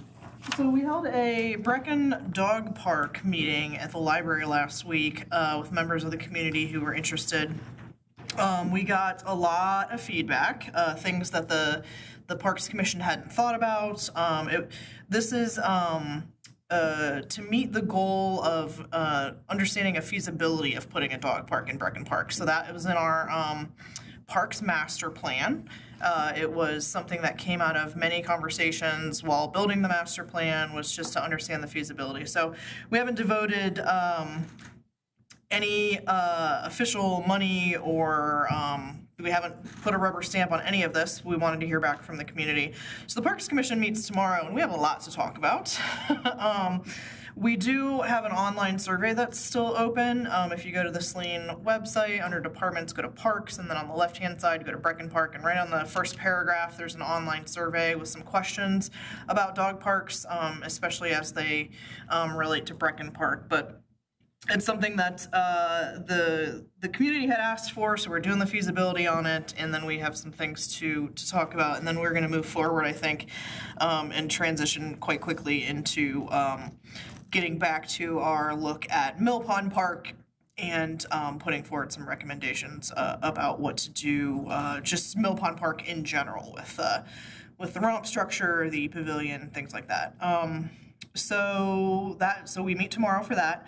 The second thing that I would like to do is I'd like to acknowledge the efforts from Acting City Manager Cole over the last 6 months in keeping these meetings going, passing as much information as you possibly could to us so that we are informed before these meetings. I know this will be your last meeting to lead today, but I look forward to seeing you here at them, hopefully, as you continue on here with Saline until you move forward. But yeah, just thanks for keeping us moving forward. We have so many big ticket projects right now, and that is really the focus, along with lots of other stuff that pops up in the middle. So much appreciated, and I just wanted to say that, acknowledging that this is your last official meeting at the helm. So thanks so much. You're welcome. Councilmember Harmount, reports, announcements, updates from boards, commissions, committees, or task forces? Yes. I also wanted to mirror that last sentiment. Thank you so much, Acting City Manager Cole. Your diligence and hard work has been inspirational and appreciated, and I appreciate everything you've done and wish you all the best moving forward. Also, I had, aside from that, we had a Historic District Commission meeting on Thursday. We had 3 different properties bring proposals, and 2 for approval, 1 for feedback. Both for approval were approved. One was for a garage, another one was a roof line, and then the third item was a feedback on a garage. So I love that we were able to give some good advice and advisement for them moving forward. So if you have a historic home and you're interested in making some changes, please feel free to stop by and ask some questions at the next Historic District Commission meeting, which is every second Thursday. Is now time for a discussion item, or do I have to wait for the... Let's finish up reports and announcements. Your issue involving the subcommittee process is the last item enumerated under discussion. So we still need to hear from myself and Councilmember Lesh, but we will jump back to your proposal in just a moment. Councilmember Lesh, any reports, other announcements, or updates from boards, committees, commissions, or task forces? Arts and Culture will be meeting this Thursday afternoon. Very good. Well, I don't have anything to add, but Councilmember Rice and Councilmember Harmount did steal a little bit of my thunder, because I did want to publicly acknowledge and thank our acting city manager for her leadership and acumen these past 6 months. It is true that this evening is her last meeting as our acting city manager, and we greatly appreciate your service. I appreciate your friendship, advice, and counsel, and we wish you the best. And I would note for the public record that during her tenure, she helped to spearhead some very important initiatives that are on a really good trajectory right now, including a review of the fire department, the development of a downtown green space, and of course the rec center task force, which was referenced earlier this evening. So there's some other issues actually that will come up in the not too distant future that you've been working tirelessly on as well. So thank you for your service in this interim role, and we look forward to continuing to work with you for the foreseeable future. Councilmember Harmount, if you'd like to make mention of your subcommittee, your proposal for a subcommittee process, we would welcome that. Great, thank you so much.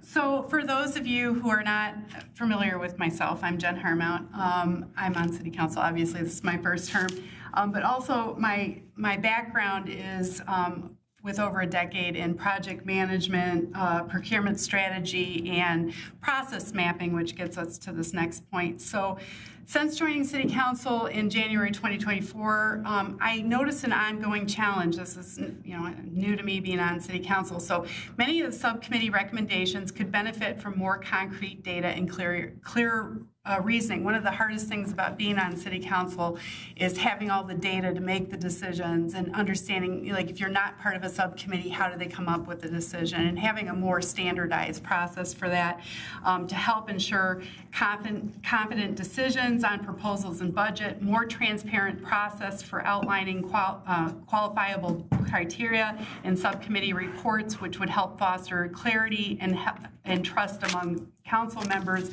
reducing uncertainty and speculation, which is something that we could all benefit from, both the folks that are in the subcommittee and the folks that are not in the subcommittee. So establishing well-defined evaluation measures could also strengthen confidence in the integrity of the decision-making process. So having a structured standard process, which is right up my in my alley. So I created a standardized process to drive more consistent results and provide a better roadmap for reflection. And I have proposed to add it as an action item at the upcoming, or propose it at a certain date for an upcoming working meeting. And that certain date would be the 8th. So that would be our first City Council meeting. Our first Monday. Thank you, and let me confirm that everyone on council has received an email copy of Councilmember Harmount's draft proposal. Is that correct? Okay, very good. As I indicated, I am at the present time unable to be here for a work meeting. I'm assuming, well, maybe I shouldn't assume.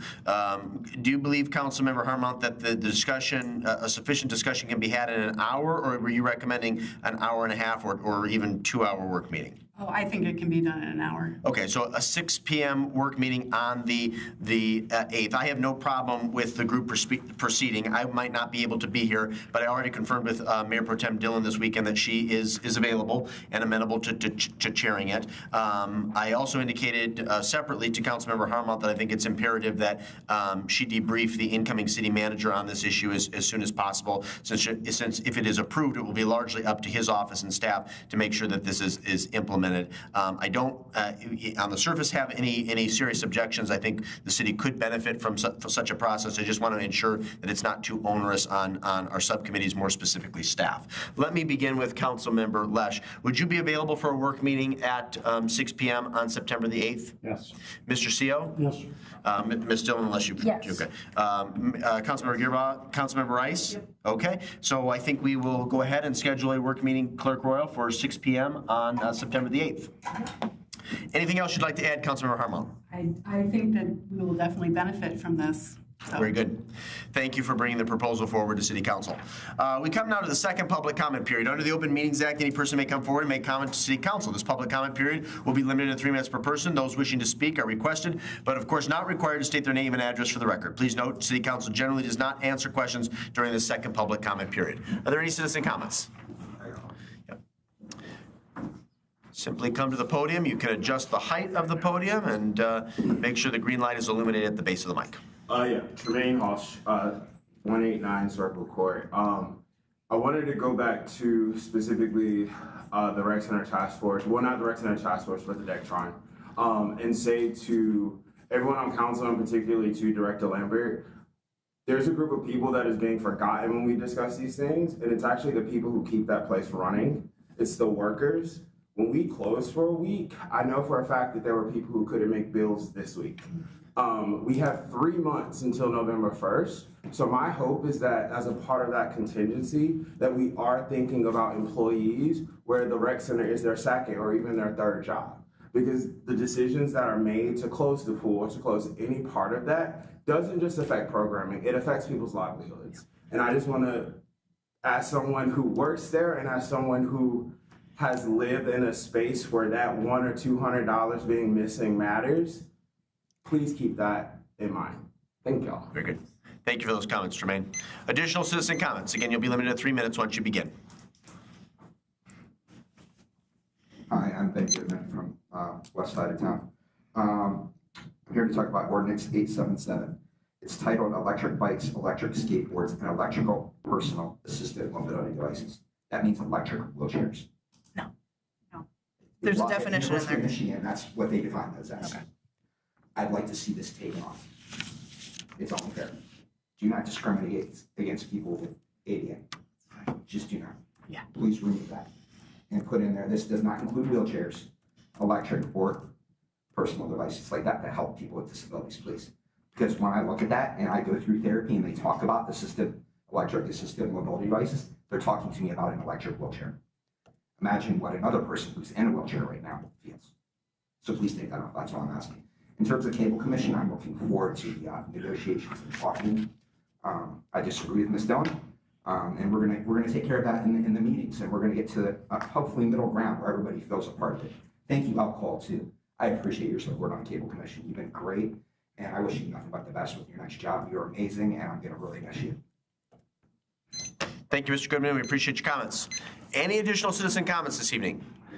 Let me defer to the city clerk. Were there any written comments provided in advance of tonight's meeting in which the individual wanted their remarks read at this time? Yes, sir. Easy enough. Then the final, it's actually not the final motion, but at this time the chair would entertain a motion to convene into closed session under MCL 15.268D to consider the purchase or lease of real property. And this would be to convene into closed session at 9:51 p.m. So moved by Gearbaugh. Is there a second? Second. Seconded by Harmont be the second. I'll get you on the next one, Mayor Pro Tem Dillon. The clerk will please call the roll. Councilmember Gearbaugh? Yes. Councilmember CO? Yes. Councilmember Rice? Yes. Councilmember Lesh? Yes. Councilmember Harmel? Yes. Mayor Pro Tim Dillon? Yes. Mayor Marl? Yes, we are convening into closed session at 9:51.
that isn't built up, like connected to the opposite street, but Yeah. they never figured that would be anything more than a utility road, so it didn't need to be even. All right, Mary, I'm gonna take off. Thank you. Yep, you have a good night. You too, take care.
Okay. At this time, the chair would entertain a motion to reconvene into regular session at 10:40. So moved. Second. I think it was a move by Lesh, seconded by Gearbaugh. The clerk will please call the roll. Councilmember Beerbaum? Yes. Councilmember Seal? Yes. Councilmember Rice? Yes. Councilmember Lesh? Yes. Councilmember Harmount? Yes. Mayor Pro Tem Dillon? Yes. Mayor Morrow? Yes, we are reconvening in a regular session at 10:40. Is there any additional business to come before Saline City Council this evening? Please note our upcoming meetings, and of course, to those of you who are watching at home, please follow us online and on Minutes Documents on Demand. You can review all future meeting notices along with agendas and support material. If there's nothing further to be brought before City Council this evening, the chair would entertain a motion to adjourn our regular meeting at 10:41. So moved. Moved by Dillon. Was that second by Rice or Harmont? Rice. Rice. Thank you, ma'am. All those in favor of adjourning, say aye. Aye. Opposed, say nay. Ayes have it. Meeting is adjourned. Thank you all. Have a lovely